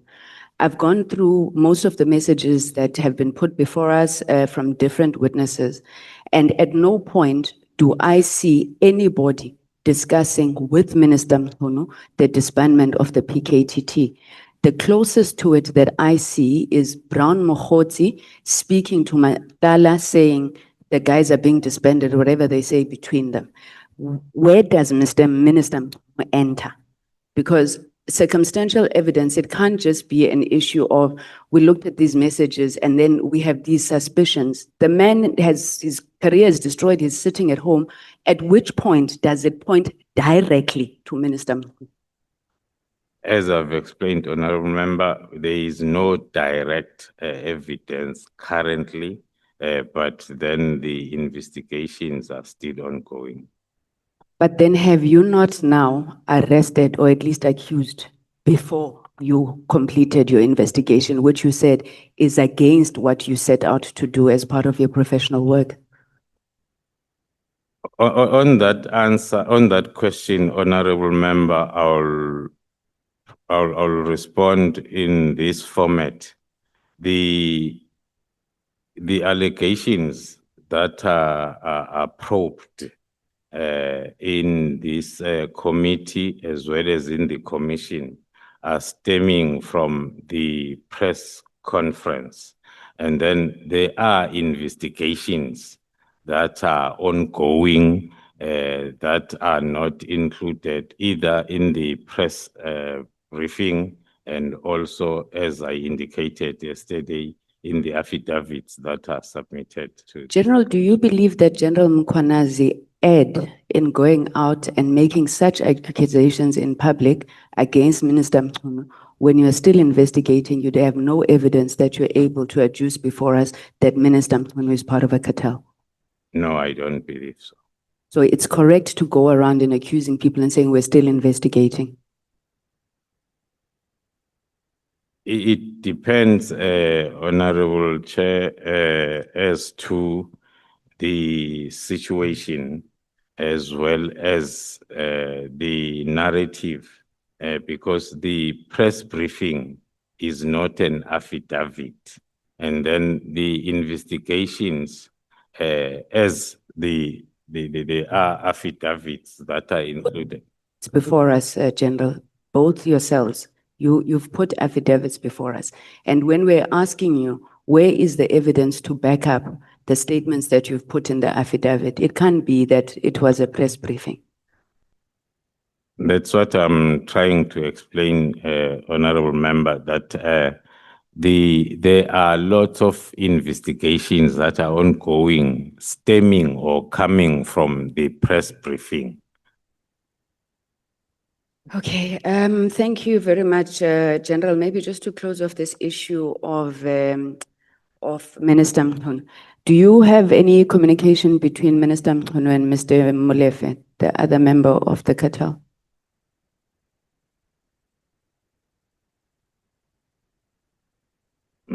I'm trying to think deep and run through the investigation route as to where one can locate that part of investigation.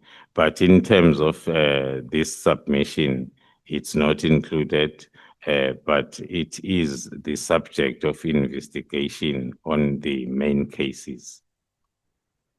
Okay, General, I've got 3 minutes left, so if you could please work with me, I'll try to be very quick.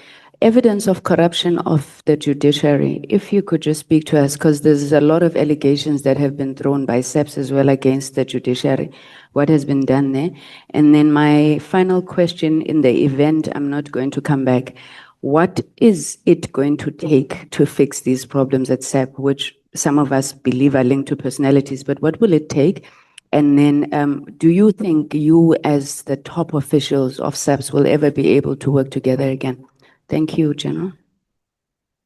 Thank you, Chair.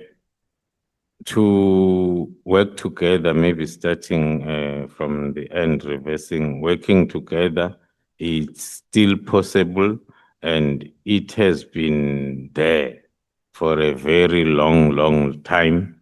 And then the current problems started with maybe the new appointments that then did not gel in terms of the work that is supposed to be done from the top management point of view. So I believe it can still be fixed.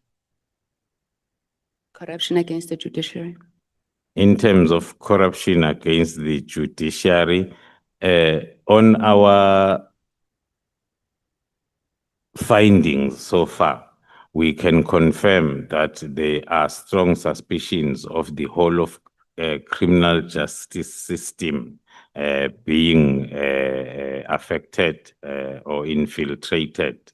There are individual investigations that are taking place. I cited a lot of examples yesterday from the Eastern Cape judgment on Namhla case to the bail decision in Gauteng in terms of Pesitau and also Mr. Mlefe's continuous bails. So there are investigations that are ongoing in terms of getting evidence, criminal investigation. Thank you. Chair, maybe through you, may we please request that the committee writes to SEPS and requests the names of the judges that SEPS says are implicated. I don't believe the work of the Ed committee will be complete without that. Thank you. Thank you very much, General. Thank you so much. And let me reconfirm that your time is only ending now. Because honorable members, there has been a speaker before Honorable Sangoni took the platform. That was Honorable Breitenbach.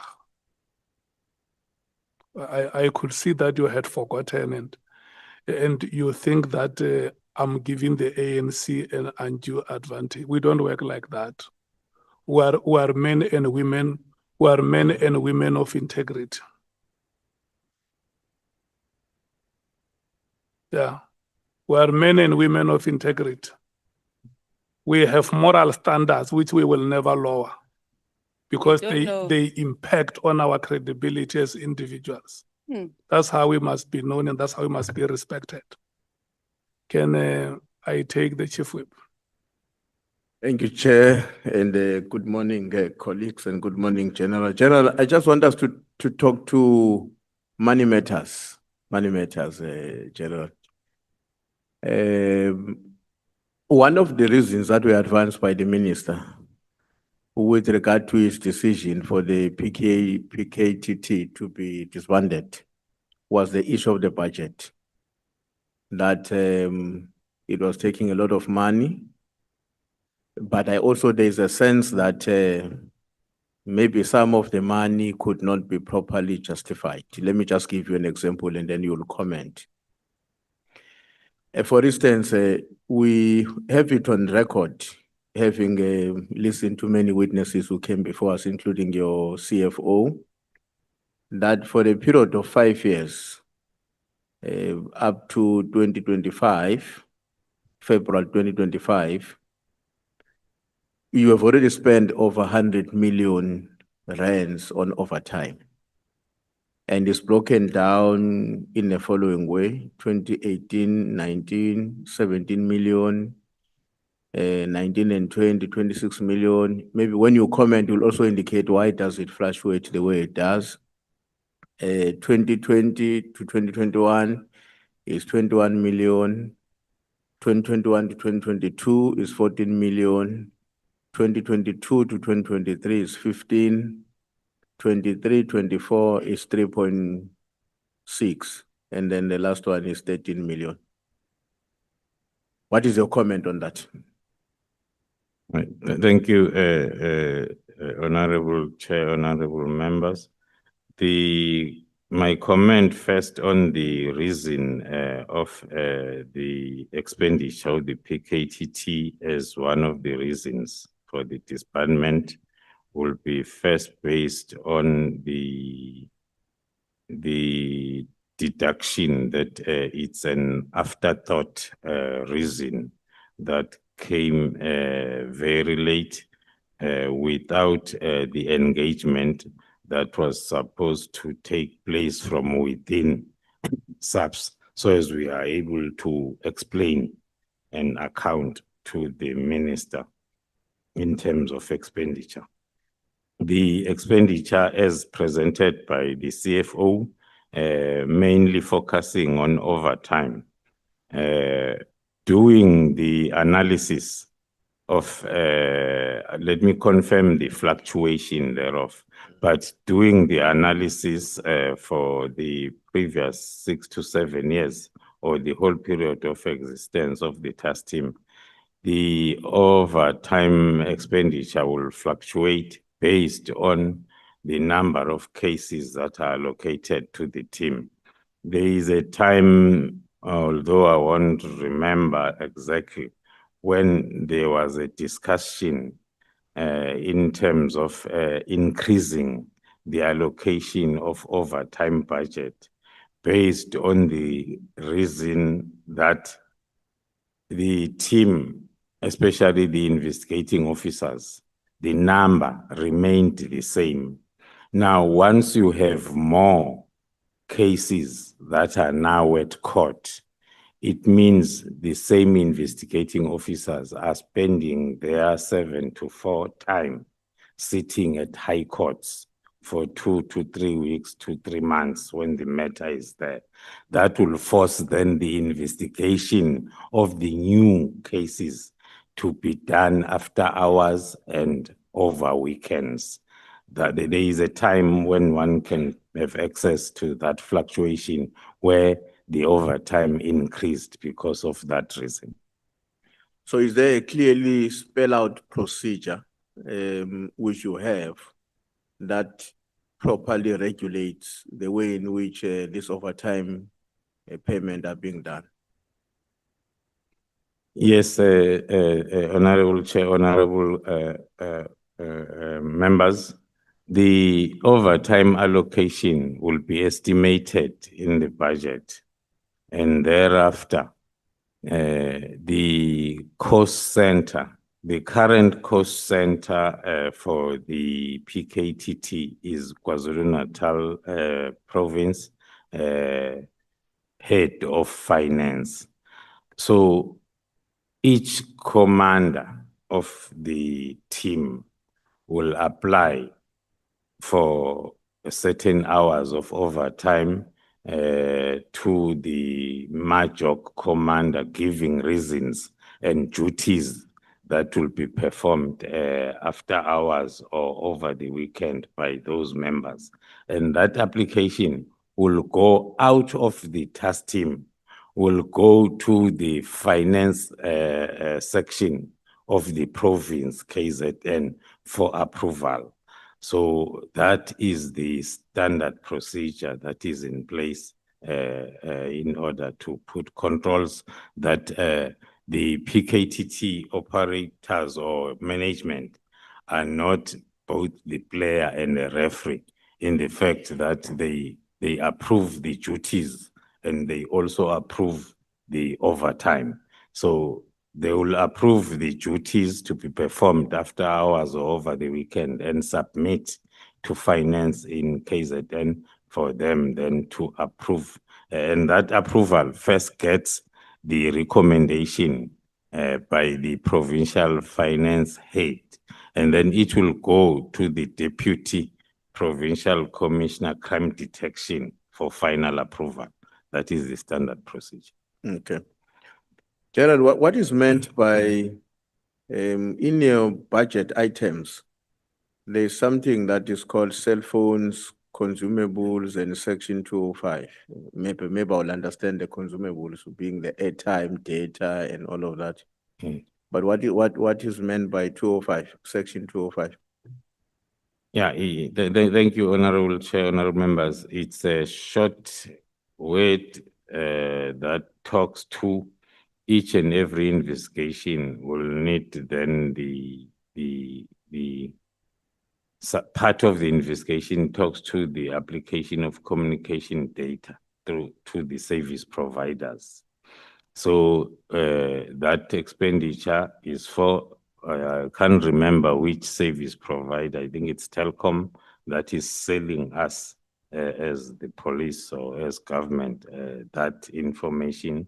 Others then are giving it for free, but then you need to provide consumables like the discs to save those bulks of communication data. But the cell phones, they are not procured annually. So, or they are procured annually. So if I'm a member of a PKTT, I have to make use of a cell phone, and you give me today. Are you giving me another one next year, or I have to remain with the same phone? No, that's a consumable based on the monthly fees that are paid on a contract. Not the handset. Not the handset. Okay. In your affidavit, General, you are arguing that beside the PKTT, there are other task teams which are in existence and also using a lot of money. I think you made an example with the wine on mining, about which you said so far it has probably used close to or just above 1.1 billion. Now, and you are saying if the concerns of the minister were really about the money being used, he should have considered that as one of the task team. And they are also saying the minister himself, created another task team in December, which had to deal with taxi violence in the Eastern Cape or somewhere. But the main contention there, your argument, is that therefore, because of those reasons, you believe that it was not appropriate for the minister to use the cost of the PKTT as one of the reasons for him to suggest that it must be disbanded. What is your understanding of, let me put it in this way. The state can allocate me R1 billion as an example, and I account for it effectively and convincingly such that AG and all state institutions are happy, but then give you 100,000 rand and you fail to account for it. Let's not deal with the value for money, but just accountability. You are unable to account for it. Don't you think that the minister might be having a cogent argument in relation to the method and the way in which the money for PKTT is being or has been accounted for compared to these other ones, never mind the figures, which may be more or less the same or even one being above. Yes. No, thank you so much, Honorable Chair, honorable members. The reason why we are scrutinizing, I scrutinized that reason for my affidavit was firstly to show that it is my belief that it's not true when you refer to the political killings task team. The budgets for all the interventions are assigned to the particular cost center that is responsible for accounting for each and every cent. So the CFO is the chief of all the cost centers. And then the CFO's office is doing the continuous monitoring and making those that are running the cost centers to account. So the expenditure by the political killings task team is not different from the expenditure from any other task team. The scores are the same for accommodation, for meals, for S&T allowance, for overtime is the same throughout. And the central cost center in Pretoria is the one that is monitoring then the expenditure by these task team. So the PKTT is not a standalone team that is spending this money differently or treated differently or given the money. No, the expenditure and the scores are the same across the task teams.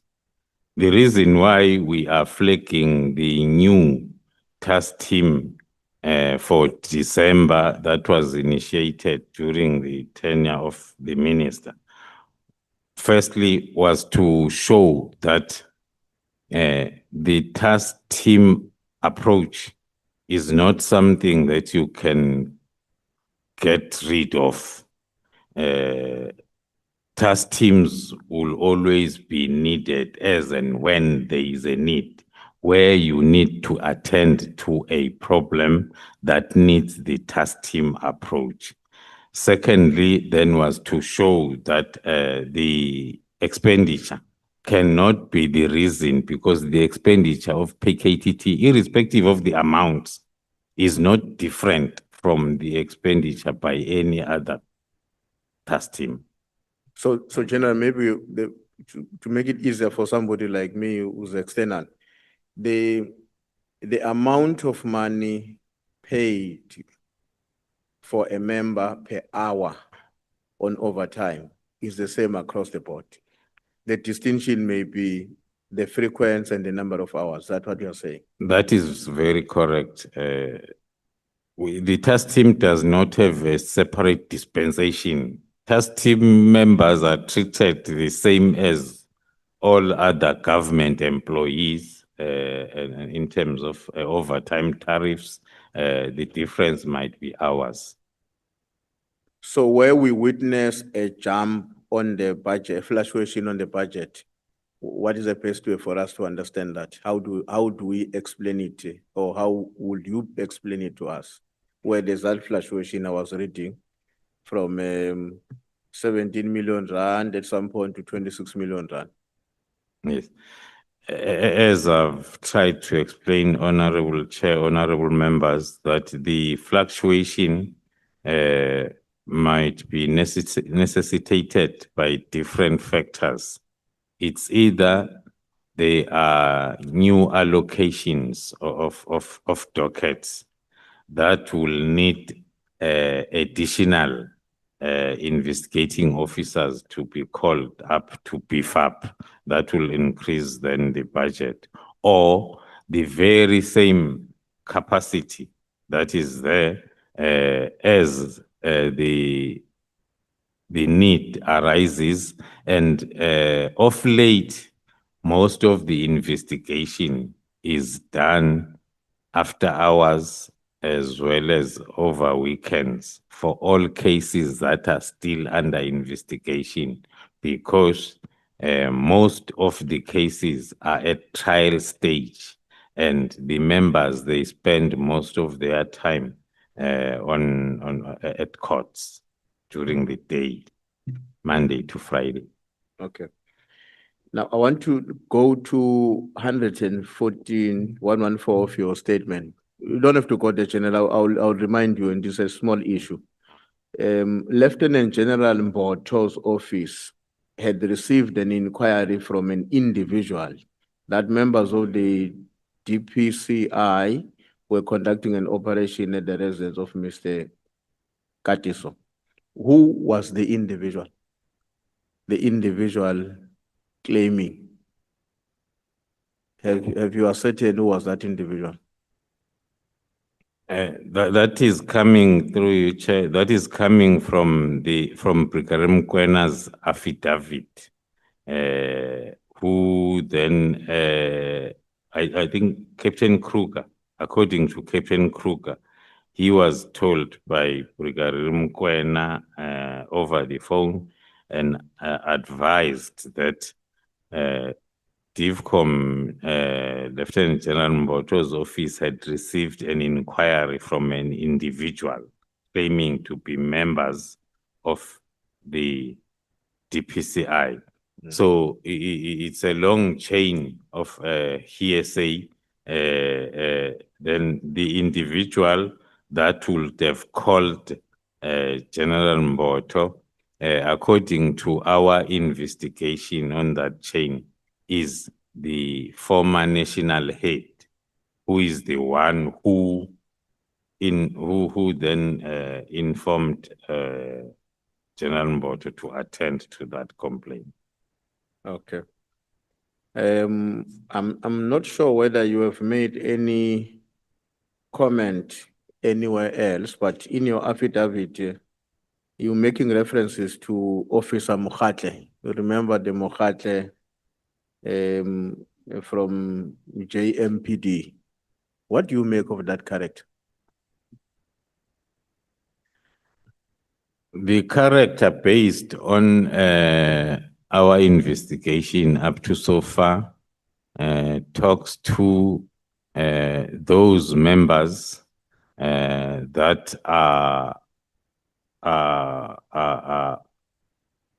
close to the high-profile criminals, and sometimes also I referred to this new phenomena of our junior members moonlighting to boost their income. I think as part of evidence, which is included in his own affidavit, there is somewhere where he says he also provides services of licensing the vehicles of Mr. Mlife, and then he will get 500 rands per car. So there are different services that one is deducting from his affidavit that he is providing, like the services he provided on that day, on the 6th, when he drove with him to look for the suspicious vehicle, circulate, identify it, and give that information back to Mr. Mlife. That will be then maybe for a particular price. Okay. On your statement, on paragraph 237, there's a very interesting line there, General. It says, leaving the suspicion, the last sentence, leaving the suspicion of the PKTT's mistaken identity. It's on page 74, paragraph 237 of your statement. The last sentence there, it says, leaving the suspicion of the PKTT's mistaken identity. So my question, what does that phrase mean? And the second question would be, do you think that the minister acted consciously to aid or in support of the nefarious activities of other people that wanted to do certain things that are wrong, or the minister might have acted or acted in good faith, unknown to him that his actions were at the service of other forces with wrong intentions?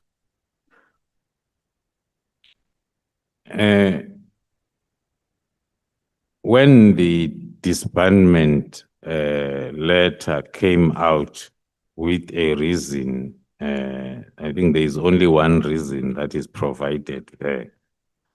One then would stick with the suspicions of PKTT's mistaken identity, coming from the fact that the minister might have acted then based on those wrong advices from people that wanted the PKTT to be disbanded. But the afterthought reasons then are raising the suspicions of acting knowingly, because now all the reasons are not holding up according to our understanding as people that were involved in the project itself, leaving then confirming that suspicion that the PKTT was mistakenly identified as the team that is investigating the cartel, which was not correct. Okay.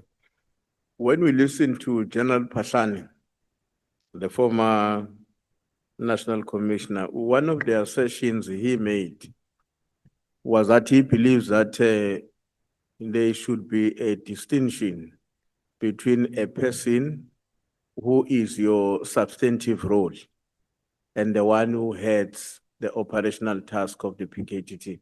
What is your comment on that? His view was that this should not be the same person. What's your take on that? I will not agree with that assertion if it's without the reasonable reason. Up to so far, I look at that assertion as being personal, because there has been nothing wrong with myself or anyone else having those added responsibilities, as it's the case with most of the senior management in the police. You are appointed as the head of a particular component, and then you are assigned, and then other temporal duties that you need also to perform. As a divisional commissioner responsible for crime intelligence, I would imagine that is a strategic responsibility which requires you to provide a strategic direction for the country in its entirety. Without having been a police officer, because I haven't been, I'm assuming that that should be a very demanding charge responsibility on its own. And then you have this other role of a PKTT coordinator, which I suspect is operational. To what extent does that leave you with sufficient time to respond to the strategic responsibilities you have at that level when you are also seized and engaged with operational matters of the PKTT? Thank you, Chair. Maybe then this is the opportunity for me to further expand on why I believe that that assertion is personalized. I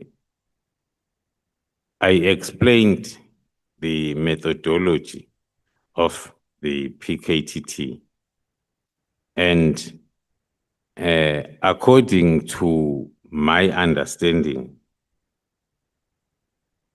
the appointment of myself as a divisional commissioner, I believe it's a huge responsibility, and I've delivered and I'm still delivering to the best of my ability.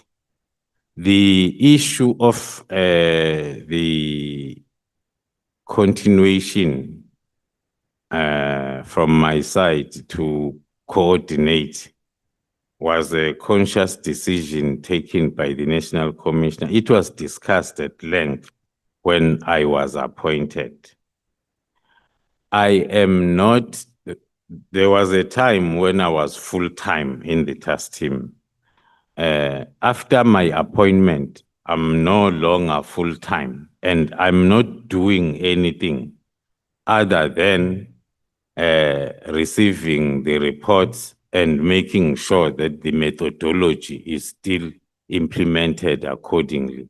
So my involvement is with the name, if I may put it, only. There is no day-to-day work that I am performing there. And there are capable commanders there that have clear understanding of the methodology.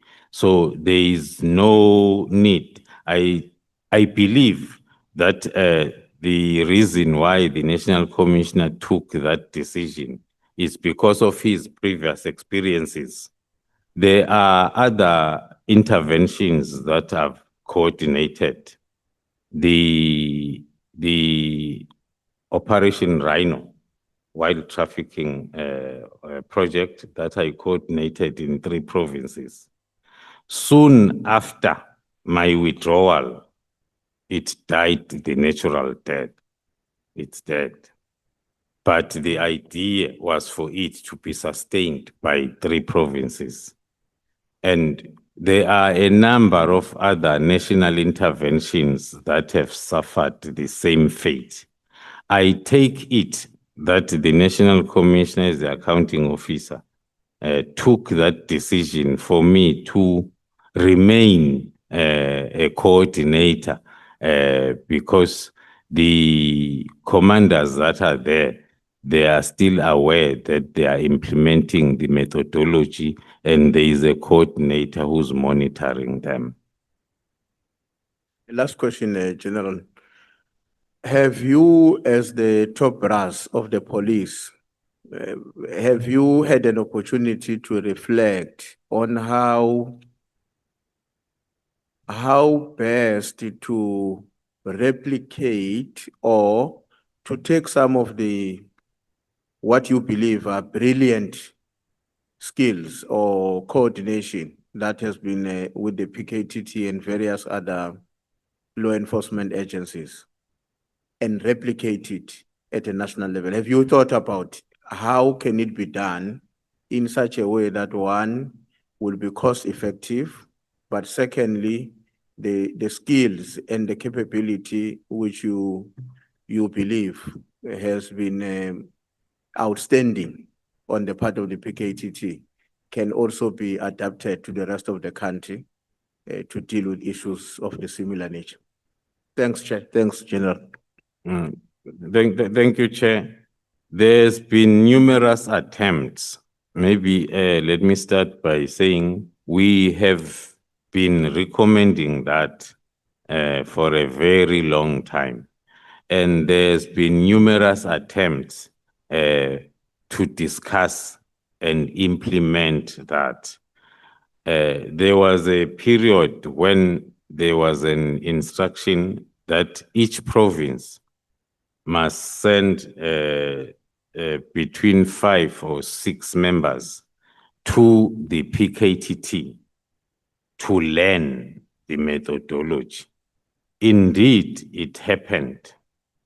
We welcomed members from all 9 provinces, and they were given the theory during the night, and then during the day they will go out for practicals with the PKTT members. It was well and good. But as soon as they went back, the instruction was then implement what we have learned. The problem that we have is there are no Khumalos in these 9 provinces who believe in this methodology, because this methodology needs the support from senior level. Now, when these junior members, they get back, I still receive calls even today from some of those members that were trained and they believe in this, but then their commanders, then they believe otherwise. Thank you so much. Honorable Skosana. Thank you, Chair. So Khumalo, you are saying each province must have a Khumalo why? Thank you And very much. Mkhwanazi why? Hello. Ngikulochise General Khumalo. Just to say it, Skosana, Chief Whip, in case you get pressed for time, you are released. Thank you. Ngithokoze General Khumalo. Ngizokuthoma mhlambe ngokukubuza ngento ezinenganyana lapha ku issue ye-IDEC. Mara kokuthoma ngifuna ukuku-assure that the issue of the Minister of Police being his life being in disarray, I don't think it's true, because the minister still enjoys the benefits of Parliament, because he's on a suspended leave, he's getting his salary, he's got bodyguards, he's better off. In fact, it's a perversity of justice as far as we are concerned as Umkhonto weSizwe, that the president has erred in that. But I'll start by saying the issue of IDEC. Who arrested you?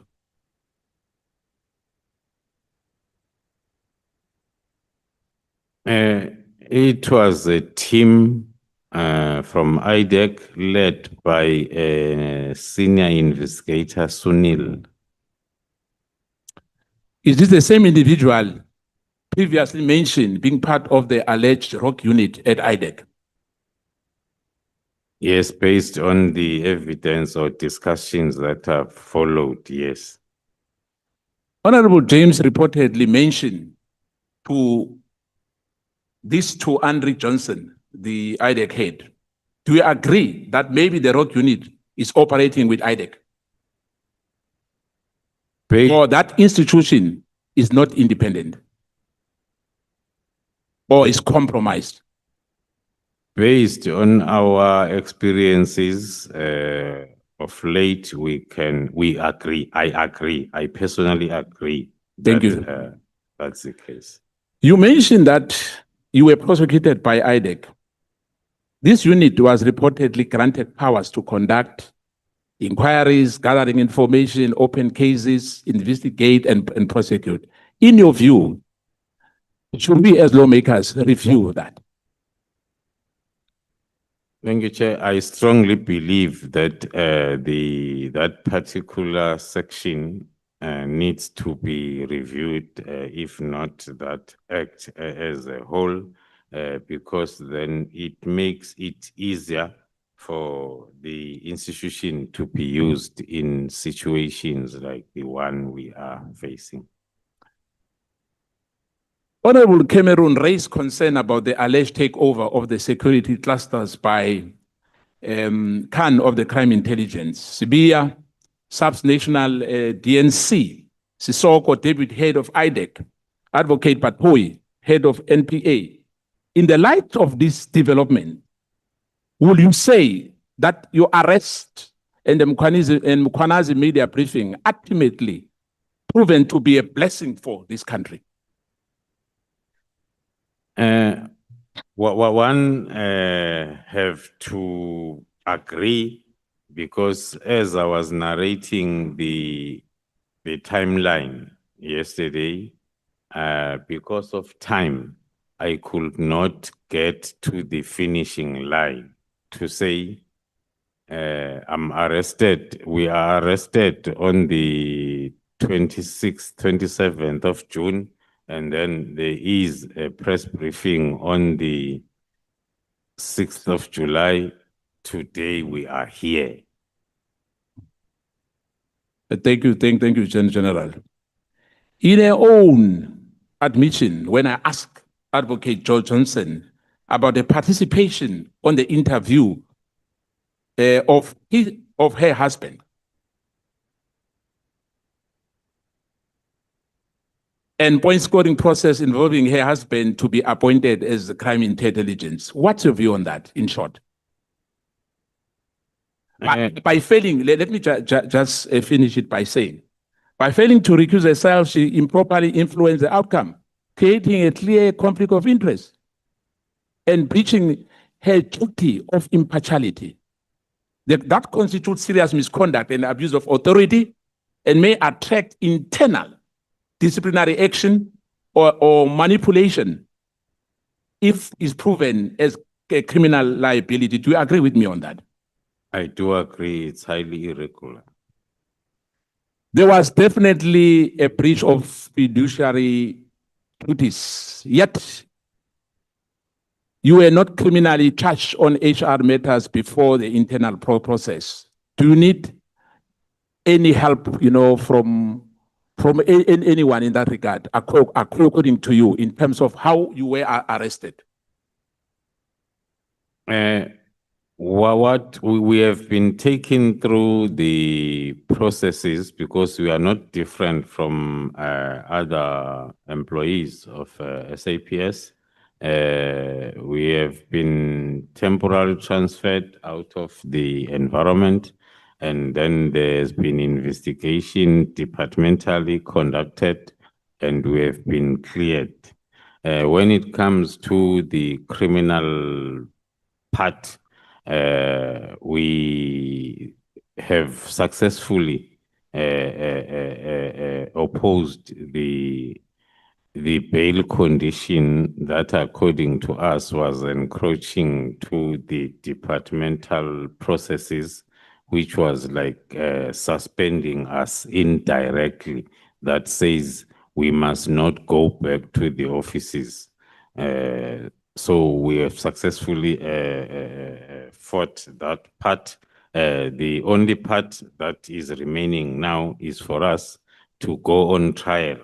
We'll appreciate that opportunity to go on trial and listen to the evidence led, and then we defend ourselves. Coming to the issue of Brigadier Nkwashu, you said that he took food and clothes to Katiso Molefe while he was in custody. Is that true? That is correct. We have affidavits and evidence talking to that. Is Brigadier Nkwashu charged as we speak here? I won't be in a position to confirm the HR-related processes. From our side, we submit reports to the accounting officer, and then the accounting officer then will deal with those reports the normal way, like referring them to the HR department to institute actions. Don't you think that it will be fair that Brigadier Nkwashu be charged for what he did? Everybody who, according to our information and evidence, interfered and is still interfering with our operations needs to be charged.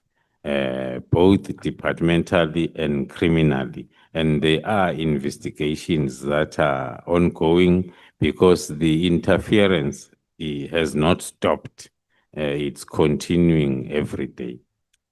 Coming to, I know that this matter is in court. The sense of your case investigation, it was intelligently driven investigation, am I right? Not sure, honorable member, because I was not involved in that investigation of Senzomewa case. So the issue of Gininza, you don't know, it was not approved by you. No, it was before my time.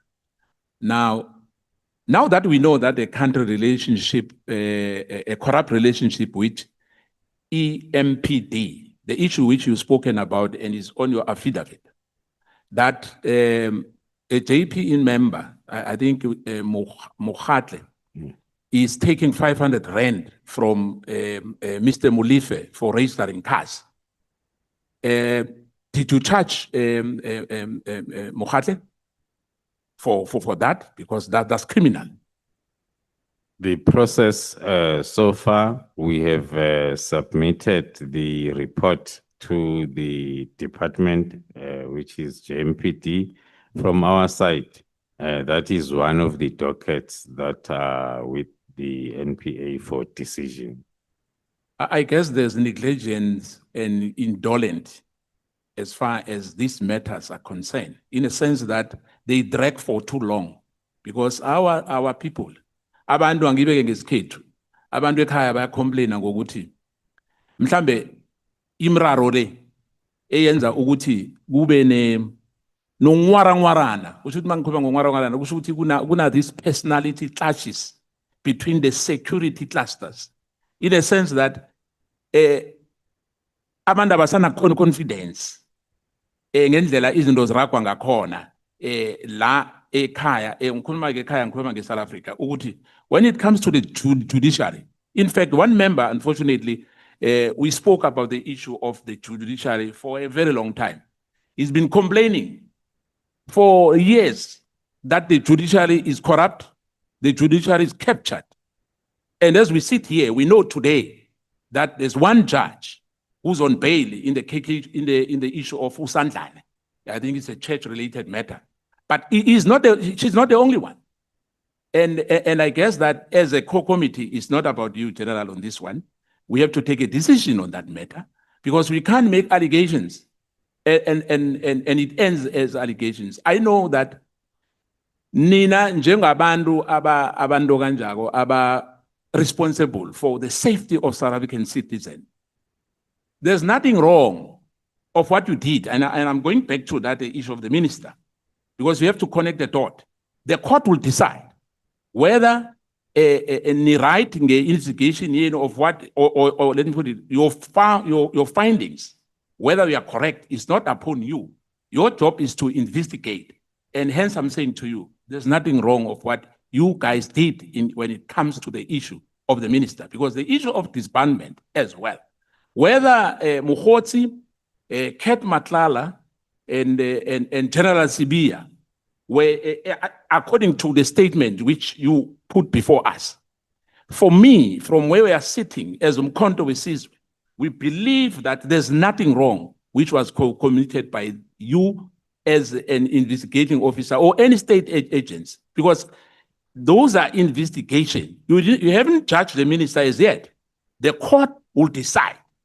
And hence I was saying to you earlier, there's nothing wrong with that. But coming to this General,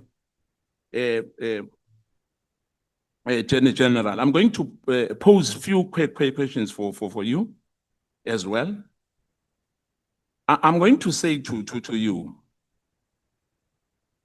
because I don't want, in fact, let me just leave the matter of this PKTT, because we've traversed that matter on several occasions with different witnesses here, and my colleagues have done so earlier. But I can't ignore it, because you remember that in March 2024, given that the IMC was not briefed, can you help us to understand what does it mean for the minister without consulting SSA, because remember, it was not only the only SAPS. In one word, was the minister correct to disband the PKTT without these other agencies? As per my response in my affidavit, I'll still maintain that according to my view, it was not correct for the minister to disband the PKTT the way it was disbanded. I will agree with you on that, because when you look at KZN, I look at your statements here, the killings of traditional leaders and political activists. And besides that, there was a task team which was established, I think a month earlier, before this task team was disbanded, which for me means that there was an ulterior motive. But the court will give us the facts if we are right, as this matter is still an ongoing matter.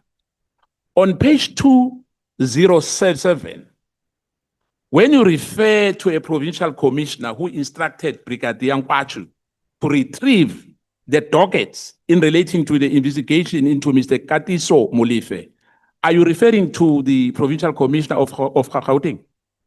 Yes, that is correct. Is that a normal procedure for a provincial commissioner to intervene, specific with criminal dockets, to the extent of even threatening a member of SAPS and intimidating them to take action on what seems to be an operational questionable instruction, as you agree that I'm not sure, let me not put weight into weight. Is it correct for the provincial commissioner to do that? It is for that reason, Honorable Chair, we included that on our timeline that is raising suspicions, because there are lots of unfamiliar actions that are coming then on that instruction of the 16th of April. The provincial commissioner is supposed to do that through the deputy provincial commissioner responsible for crime detection. In relation to Matlala's phone, I want to, I think, try to find out about this, because Advocate Johnson was here. Did Advocate Johnson lie to the committee? Let me say this on record. When she gave evidence that the phone was tampered with, why do you think she will come here and mislead the committee? And what motive, in your view, was he trying to get from the committee here? The assertion by the head of IDEC made one to grow in the suspicions of the whole event. As I was narrating, we were busy with the downloading of the phones, but then the pressure that we received through the National Commission from IDEC to hand over the phones. Up until today, we do not know which investigation IDEC was busy with. So that also adds in our suspicions that the reason might be wanting to know what is it that we know, sent by someone, because hence the phones were quickly, the poor DFI complying with the instructions from the national commissioners and heads of IDEX. That's why the phones had to package without switching them off, because it was, but up until today, the only thing that I instructed, that I had power to do, I said, investigating officer and the commander, you sit, you don't get out of the room when they download. Until they were done, they must reseal in front of you and hand. It happened within 2-3 hours. But that raised suspicions from us as to what was the reason Somewhere in other circles, there is a question, what is the rush? Because if you have been investigating Ket Matlala and you hear that there is a team that has charged him and they are in possession of his phones and they are still working on his phones, why can't you wait? Thank you. And thereafter you request. So it's those facts that makes us include issues like that in my affidavit. Ket Matlala mentioned several people, you know, when we visited him at the Kgoshi that he was close to both General Shibiri, General Sibia. He then said General Sibia is the most powerful job at SARS because he's able to redirect any target. Is that true? It's a misinformation and misplaced, or it does not have those powers to redirect any docket. As a Deputy National Commissioner Crime Detection, he is responsible for the policies as well as to ensure that that function takes place. But people that are owning the dockets starting from lower level, first is the station commander. That's why then each and every case is given the station name. And then from there is the district commander to the provincial commissioner. At national level, we do not have a police station. There is no case numbers for as divisions. So in other words, with those 121 dockets, General Sibia was completely wrong to have ordered those dockets to where they were kept for 5 months. In my view, yes. Before Jerry Bukhoshi was taken, we are told that there was an argument.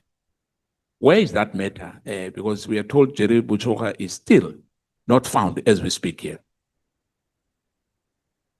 As I highlighted during my evidence yesterday, that the team has recently got back the docket. Then the team then is in the process of attempting to revive the investigation that was done up until the 6th of December 2024 in order then, one, to find the victim of kidnapping and also to find those responsible. Now, the wife of Jerry Bukhoshi, I'm not sure whether did you get the WhatsApp, the voice note which he sent to say the husband is crying for help. Did you ever get such a thing? I think I got a report from the team summarizing that WhatsApp on their reports. Yesterday, and I think in your submission, you spoke about Mashele, you spoke about the house, which you said that Mashale, in fact, is a Dinsrangel former member of SAPS as well. Am I right? That's correct. Now,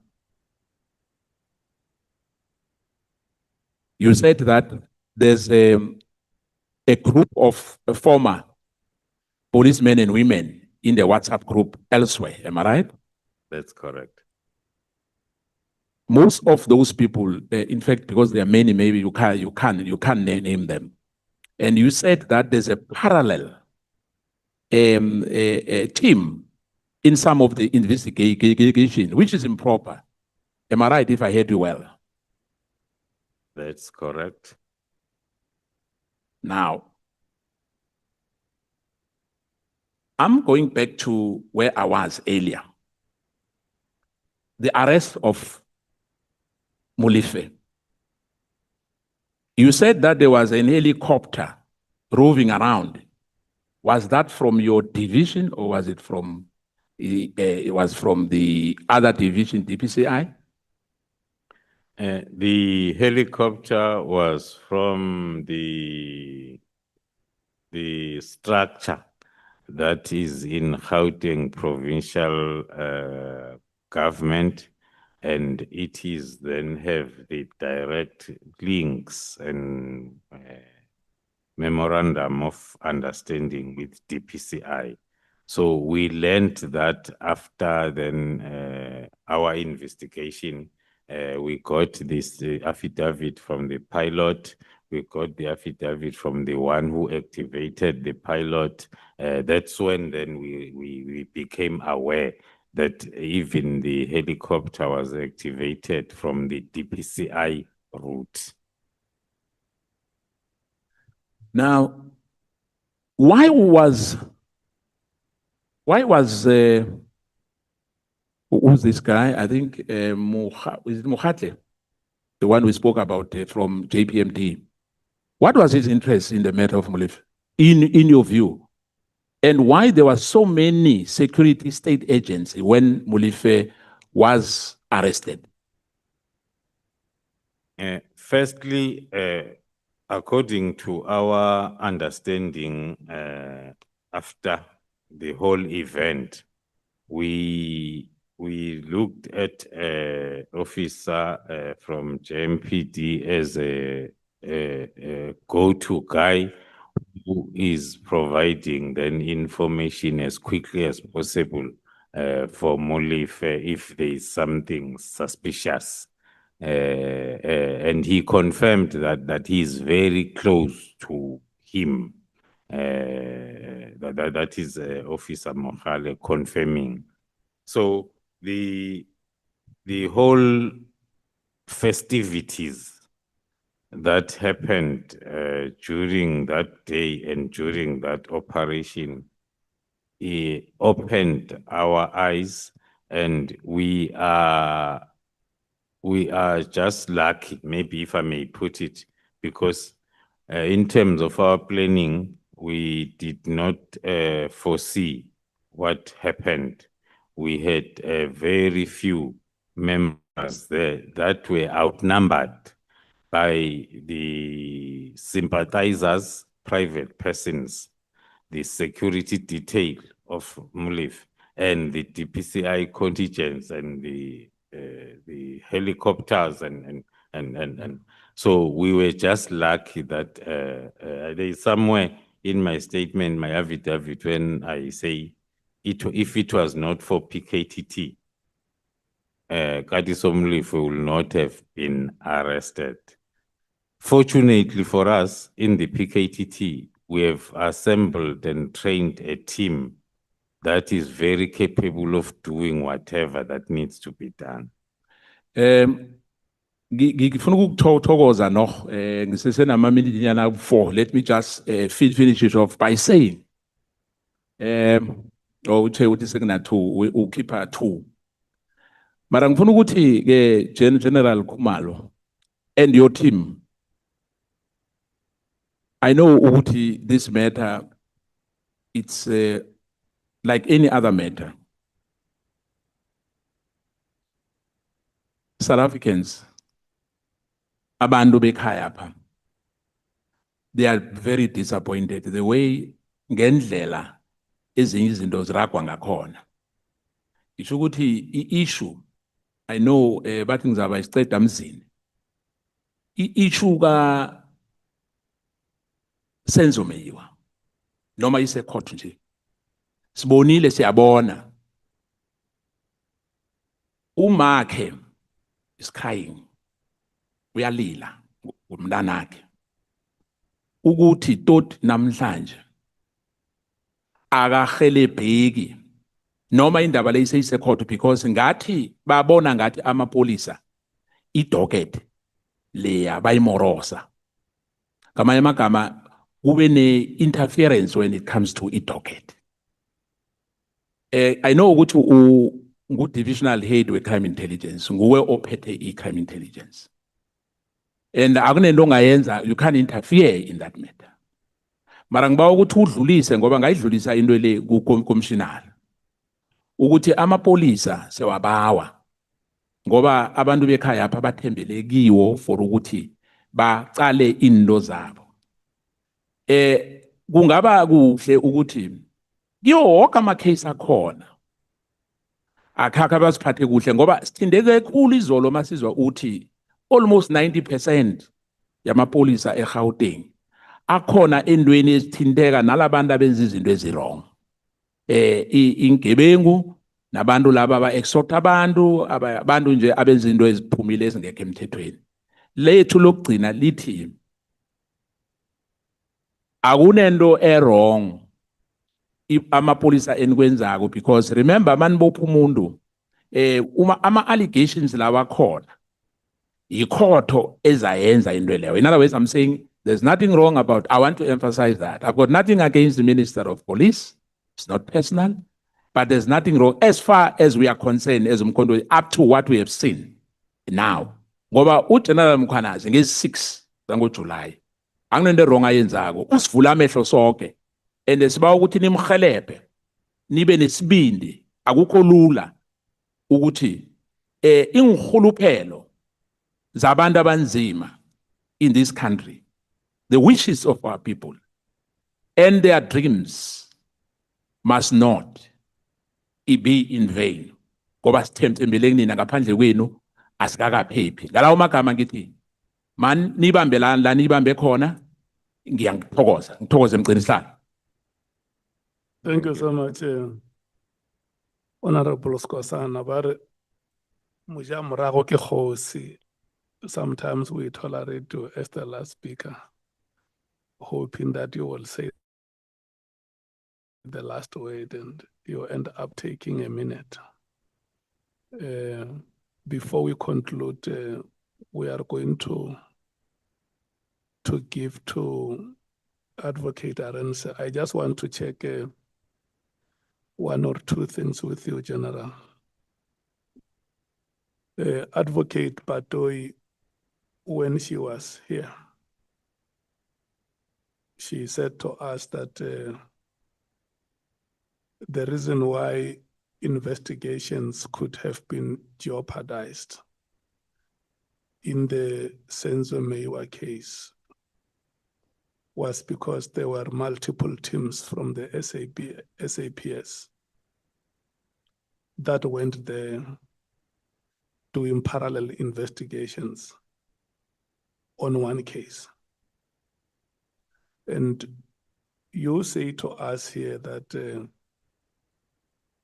when you were dealing with one case, there was a situation where the Deputy National Commissioner also appointed a parallel team to go and work on the same case, and eventually the docket was even taken away from the other team. Did I hear you correctly? That's correct, Honorable Chair. How rife is such a practice on cases? Because now we have more than one cases where something like that happens, where you have parallel teams investigating on the same cases. How rife is that in the SAPS? Thank you, Chair. That is very rife. The investigation has become now an opportunity to do wrong things, depending as to especially the high-profile investigations, because there might be a team that wants to get in so as then they further their negative objectives of extorting monies from those that are or might be responsible. So that is rife. Hence, the methodology of the PKTT, as I've been explaining it yesterday, there is only one investigating officer and the rest are experts, and they are all owning that docket. One of the reasons why it's not easy for us to implement this methodology that will help on the issue that Chairperson is raising is it makes the chances of corruption, this approach makes the chances of corruption to be very slim because there is no IO who's owning the docket. The docket is owned. In fact, the accusations that I've received is I give the dockets to people that are not investigating officers. The docket remains with the analysts that are unpacking it every day. When the IO comes back with a statement, they take that statement and then they analyze it against all the evidence that they have in their respective analysis fields. So the docket is owned by the whole team, is not owned by. So Khumalo is a problem with the PKTT because this methodology that is implementing makes it impossible then for that tendency of removing the dockets to whichever team that you will want.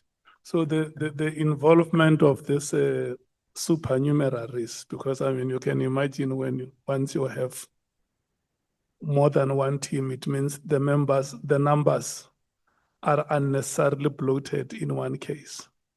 So the involvement of this supernumeraries is driven by a more than sufficient interest in the case. That is correct, Honorable Chair, because it happens on mainly the high-profile investigations or high-profile cases. Hence, then, I will also add, Chair, that the comments that are talking to what is Khumalo doing, because he's the divisional commissioner, doing in the particular investigation. And if you get those questions coming from the leaders of the institutions, and then one suspects that it's because there are lots of dockets that if they fall on the way of Khumalo's methodology, then all the truth will come out. So in cases where supernumeraries have been involved, what has been the rate of success? On the high profile? Yeah. Because you can see now the picture you are giving us here that there is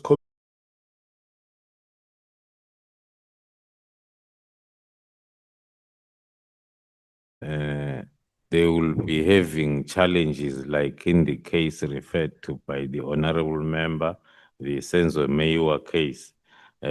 So the chances are very slender. So the victims becomes, number one, the victims of a crime committed against them. And number two, they become victims of sinister motives by SAPS officials. That is correct. Can we attribute the reasons why it has taken us so long in the Senzo Meiwa case to practices like those? It's very possible because as the information on hand points towards the involvement of many teams in that investigation from the beginning. And in the case where you were involved, where the deputy commissioner appointed a parallel team, how has that affected the work of that team? I pointed it out, Chairperson, Honorable Chair, that we were starting with the operationalization of the intelligence and evidence that we had on hand on the 6th of December 2024. Now, when then we were halted, and then it affected the investigation because now after almost after a year, that docket is coming back, and then we have to go back and check as to what is it that is still there. It's like starting from scratch. Honorable James has asked you about the 2021 case at the Durban Harbour, where a container with a consignment of about 500 million or more was detected by the police. Do you still remember that incident? Yes, I do, Honorable Chair. Did I hear you properly that the consignment from the container was offloaded by SAPS officials? It was the statement by the honorable member, but I concurred with her in terms of the reports that we have. You are concurring with the statement that she made? Yes, sir. And that the consignment was transported from Durban to Johannesburg? Yes, we confirm. Okay, and then in the position, because it's 5 years now since 2021, maybe 4 years and some months to complete 5 years. In the position that you are as the divisional head of intelligence, can I assume that you know those people who, or any person who would have been in that position before you?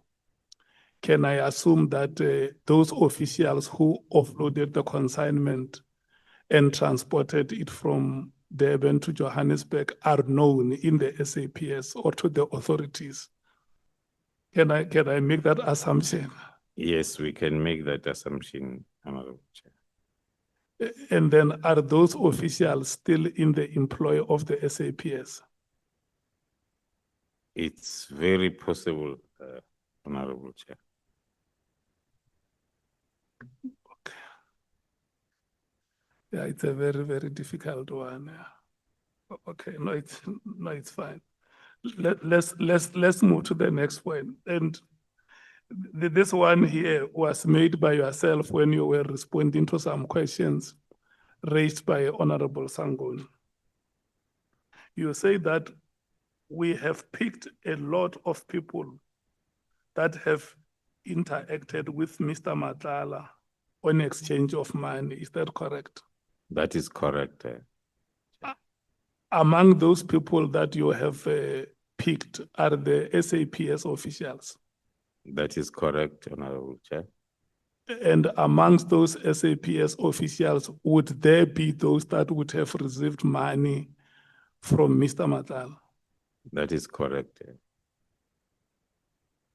And these officials, in the position where you are, or anybody who would have been in this position that you currently are incumbent, would have reported to the SAPS authorities that, because my assumption is that when you do intelligence work, you don't do it for yourself or your family. You don't compile reports. There is somewhere where those reports go.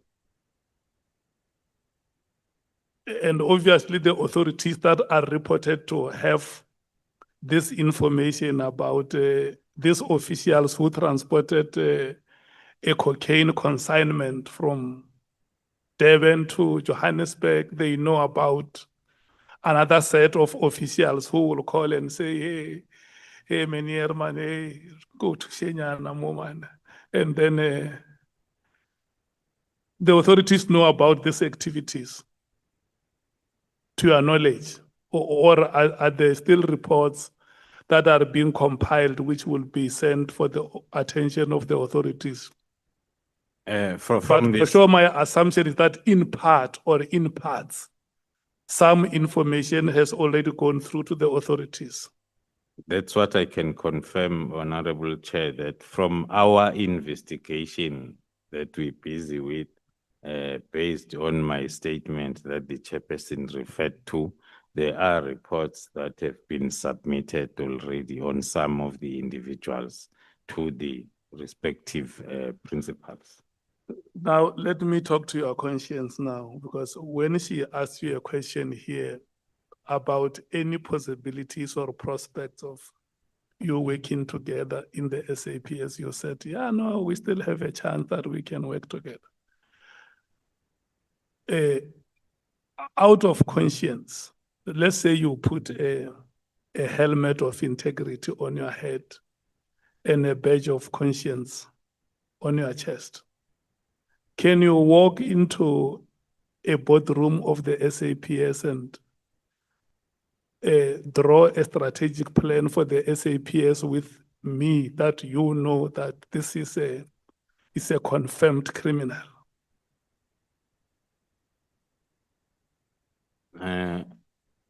It has been happening like that, Chairperson.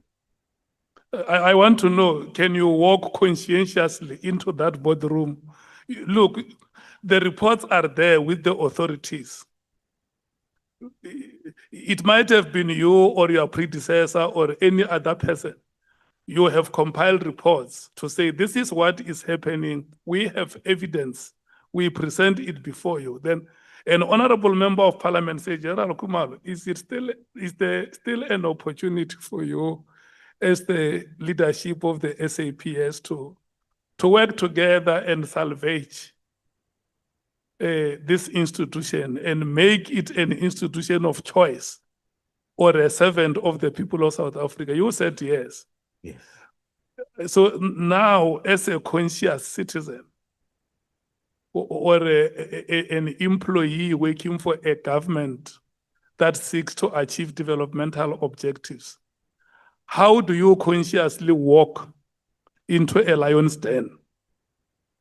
You know there is a mother, a voiceless mother, vulnerable, who does not have anybody to stand for her. With the information that you have, you know who killed her child. And the person who killed that child or people who are in cahoots with those criminals, they sit at the highest echelon and plan a strategic, what do you call this, APP, an annual performance plan of a department, and say, this is how we are going to fight crime as the SAPS in the country. How do you, General Khumalo, how do you consciously walk in such corridors? Thank you, Chair. What makes me to respond positively was because one looks at these processes that are currently on and the stance that some of us have taken, that if we can then resolve these issues and we remove those that we have identified as being then on that other wrong side, we are still positive that we can turn the corner. I'm asking you the last two questions. First of the last will be, how long or based on your observation or assessment of the way the SAPS currently operates, how long, if we were to leave everything to yourselves as the SAPS without any intervention from the executive or parliament, how long would it take for the SAPS to deal with these rogue elements within itself? Or is there any opportunity that by itself, without anybody's intervention? Is there any opportunity that the SAPS can deal with these virulent elements? It's not easy to determine the timelines, Honorable Chair, because it's a process. If the matter has to follow the criminal route, we have been talking to the criminal justice system, and there are these parallel structures throughout the criminal justice system that are created. So it won't be easy for one to determine, because it's not about SAPS having all the powers. From the side of using the internal disciplinary procedures, it needs the SAPS top management to prioritize that and work on it. It won't come with the results overnight. As I made an example of our division currently, that is not But that. okay, let me speak like a member of the public who is looking for justice.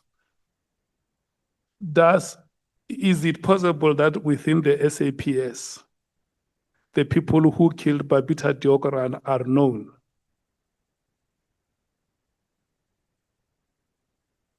Within the SAPS, it's possible. Is it possible that the people who killed within the SAPS? Yes, it's possible. Or officials of the SAP, it is possible that one of the officials of the SAPS knows who killed Babita Deokaran?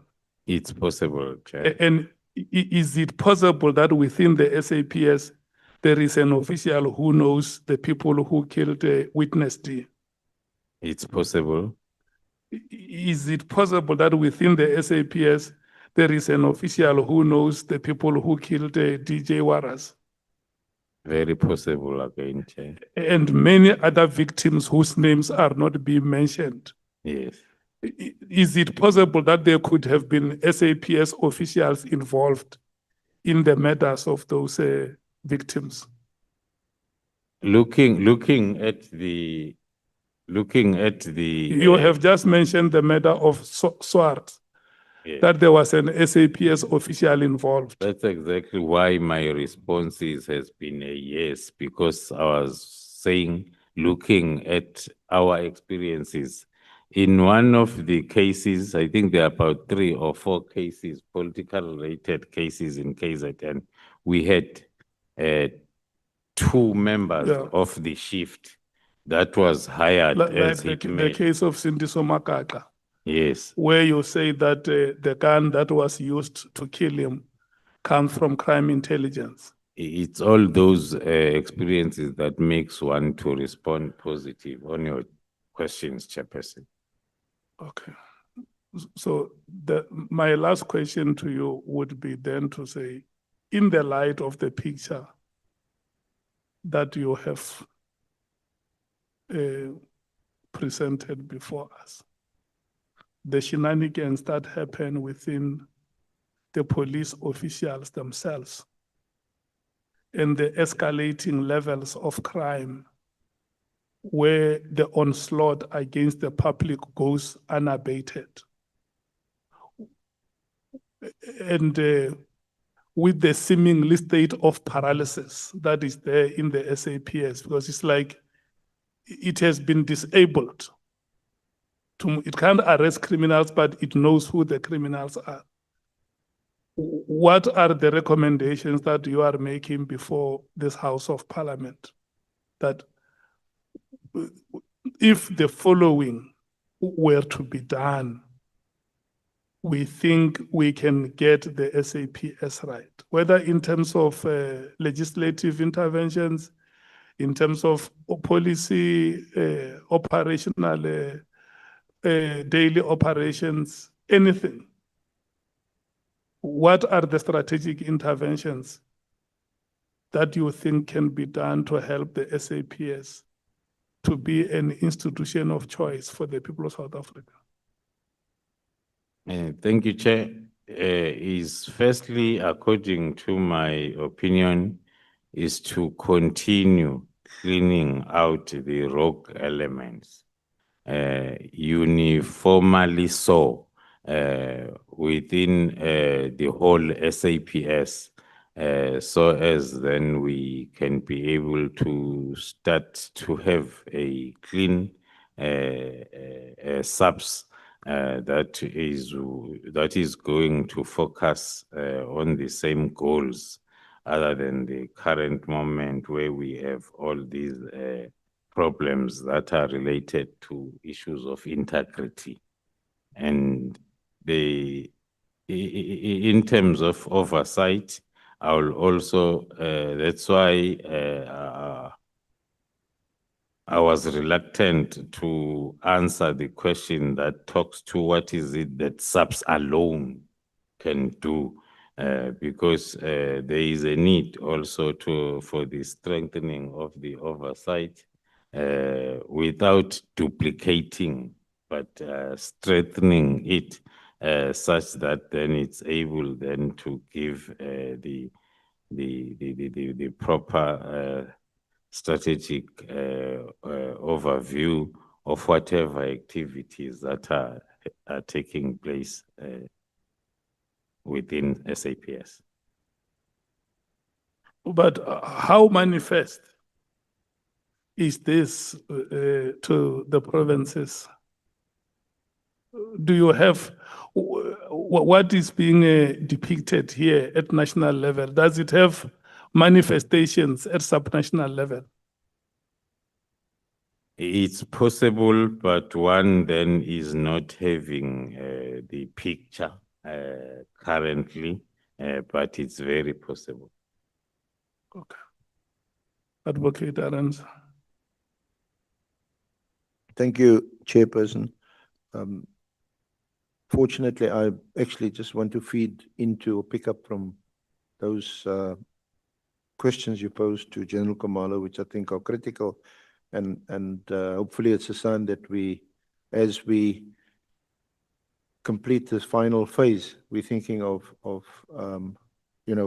possible solutions and what remedial action we can propose to Parliament.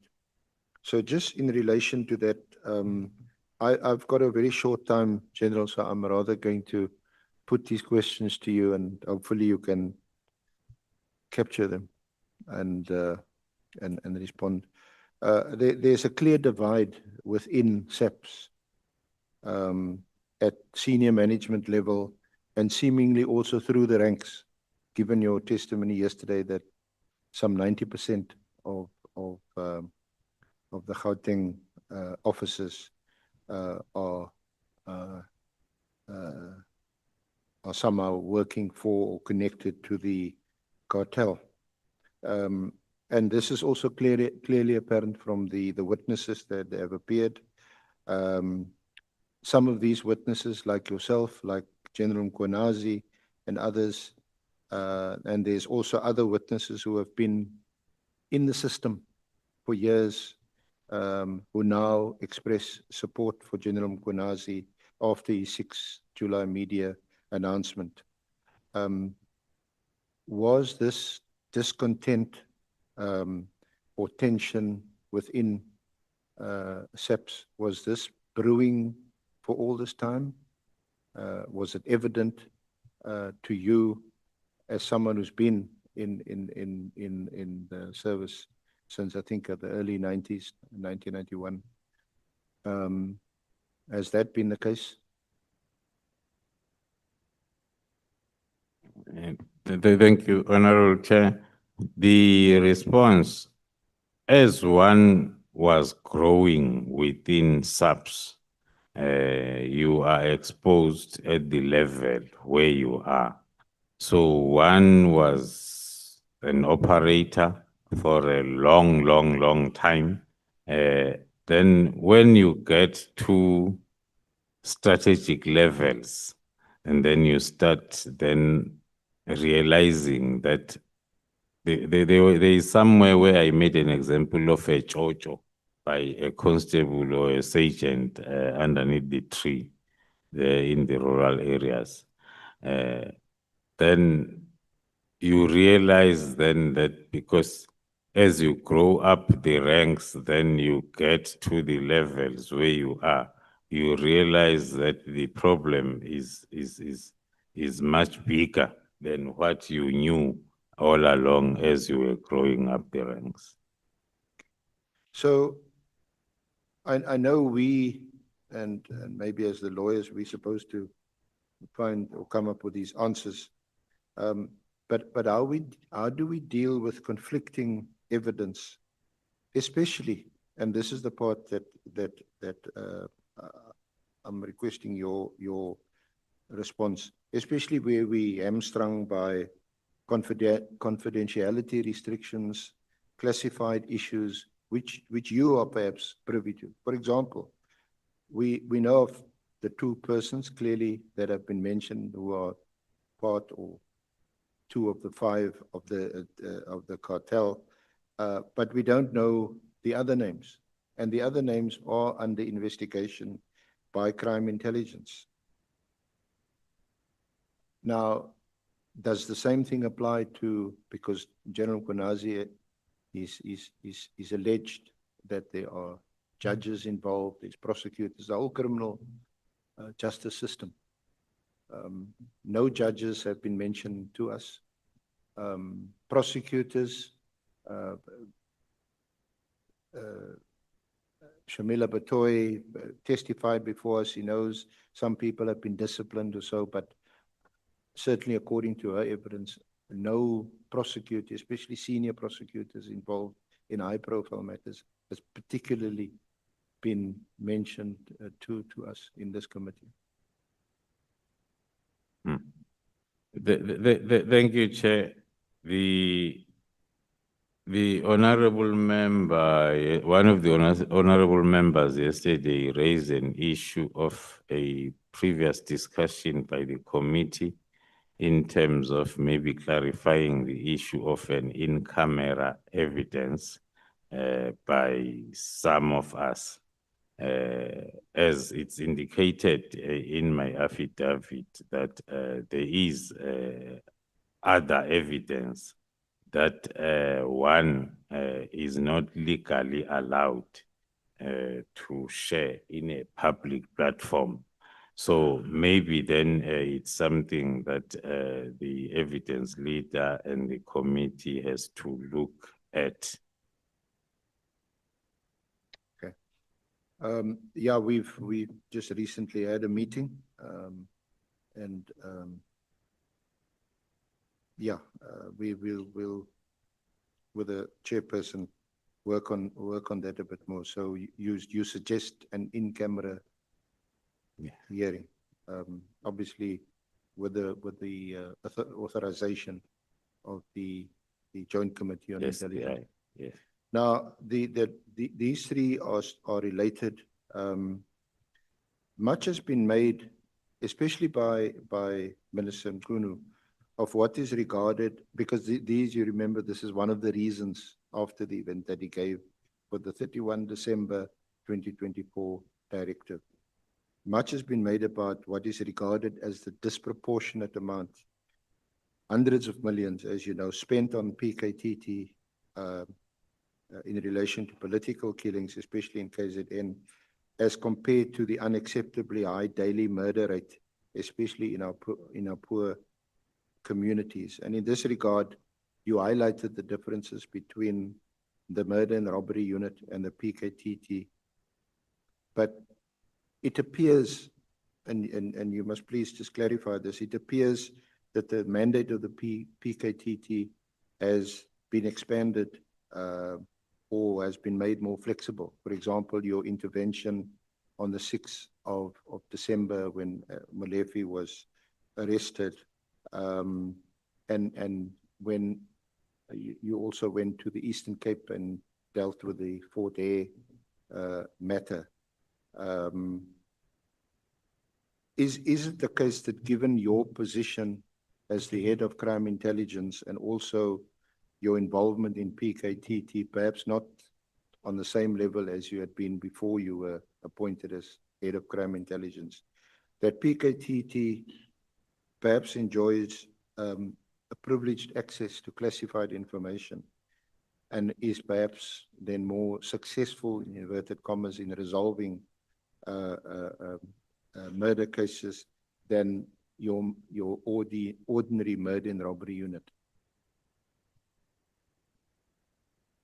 Thank you, Chairperson.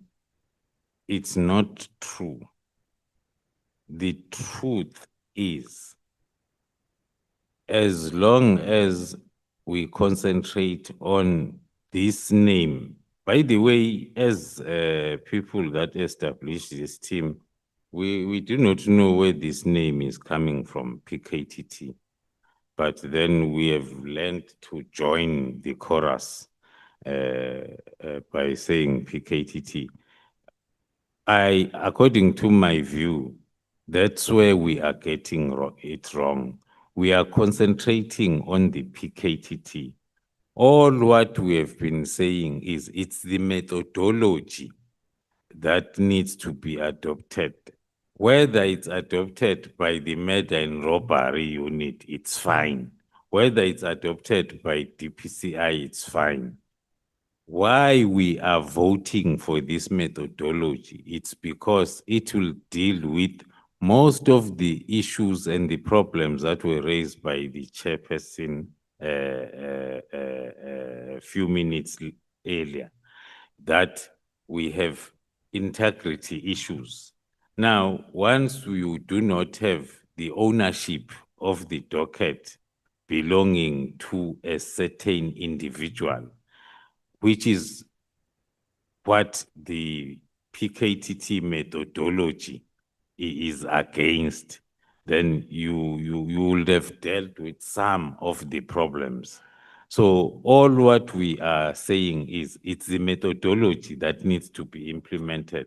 It has got nothing to do with General Khumalo being the coordinator and also the brigadier at ORS, because the PKTT, because of its methodology, was successful and its mandate extended, even when the now General Khumalo was a brigadier from ORS and a major general from ORS.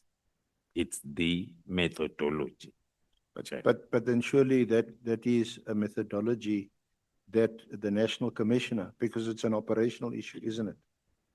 It's not for Parliament to instruct or for the Minister. Surely the National Commissioner can direct that methodology must be adopted. And then there's also those I forget the name of it now. I think it's Section 10 of the Police Act, where they have these. I think you have quarterly meetings.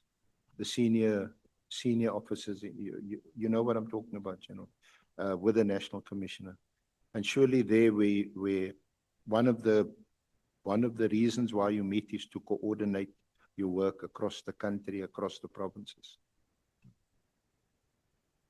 Surely that is where it can be discussed, and if it's effective and successful, where it must be applied across the board.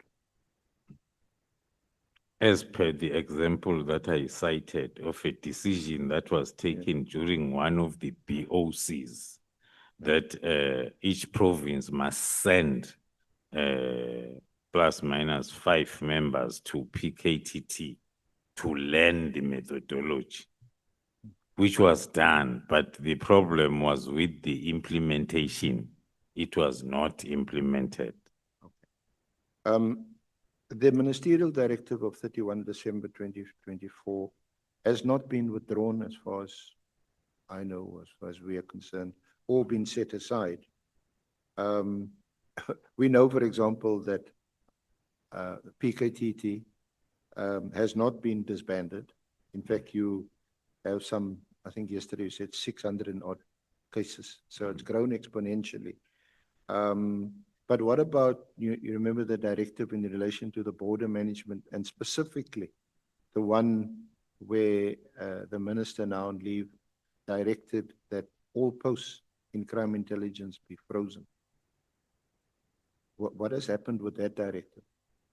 I think you did say that there are vacancies in crime intelligence which need to be filled. Mm. Has this been discussed with the acting minister, Minister Kachalia? The directive has not been discussed with the acting minister in my presence. I'm not aware of any discussions. Yesterday, during my testimony, I referred to the discussions that I've had with the National Commissioner, whereby he indicated that the posts from our environment that were halted will be re-advertised. The task team is continuing with its work, so I'm not sure of the third point then as to what is the impact, because it's more related to visible policing. I'm almost there, Chair. In dealing with the SAP's senior management, do all senior members have security clearance and so have access to classified or confidential information? And I ask this question in the light of what appears to be still differences and tensions within senior management level. Yes. So not all senior management have security clearance, and it's a question that one cannot answer in this fashion of discussion, because one of the senior managers' security clearance might have expired yesterday. Then here I sit, I say he's having, because security clearance has got timeline.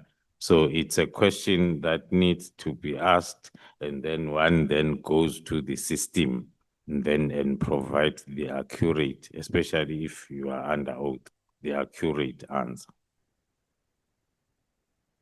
Then to access telecommunications of a person, private person, or an organization entity, is authorization required from a magistrate or a judge, where you have to submit an affidavit to get that authorization?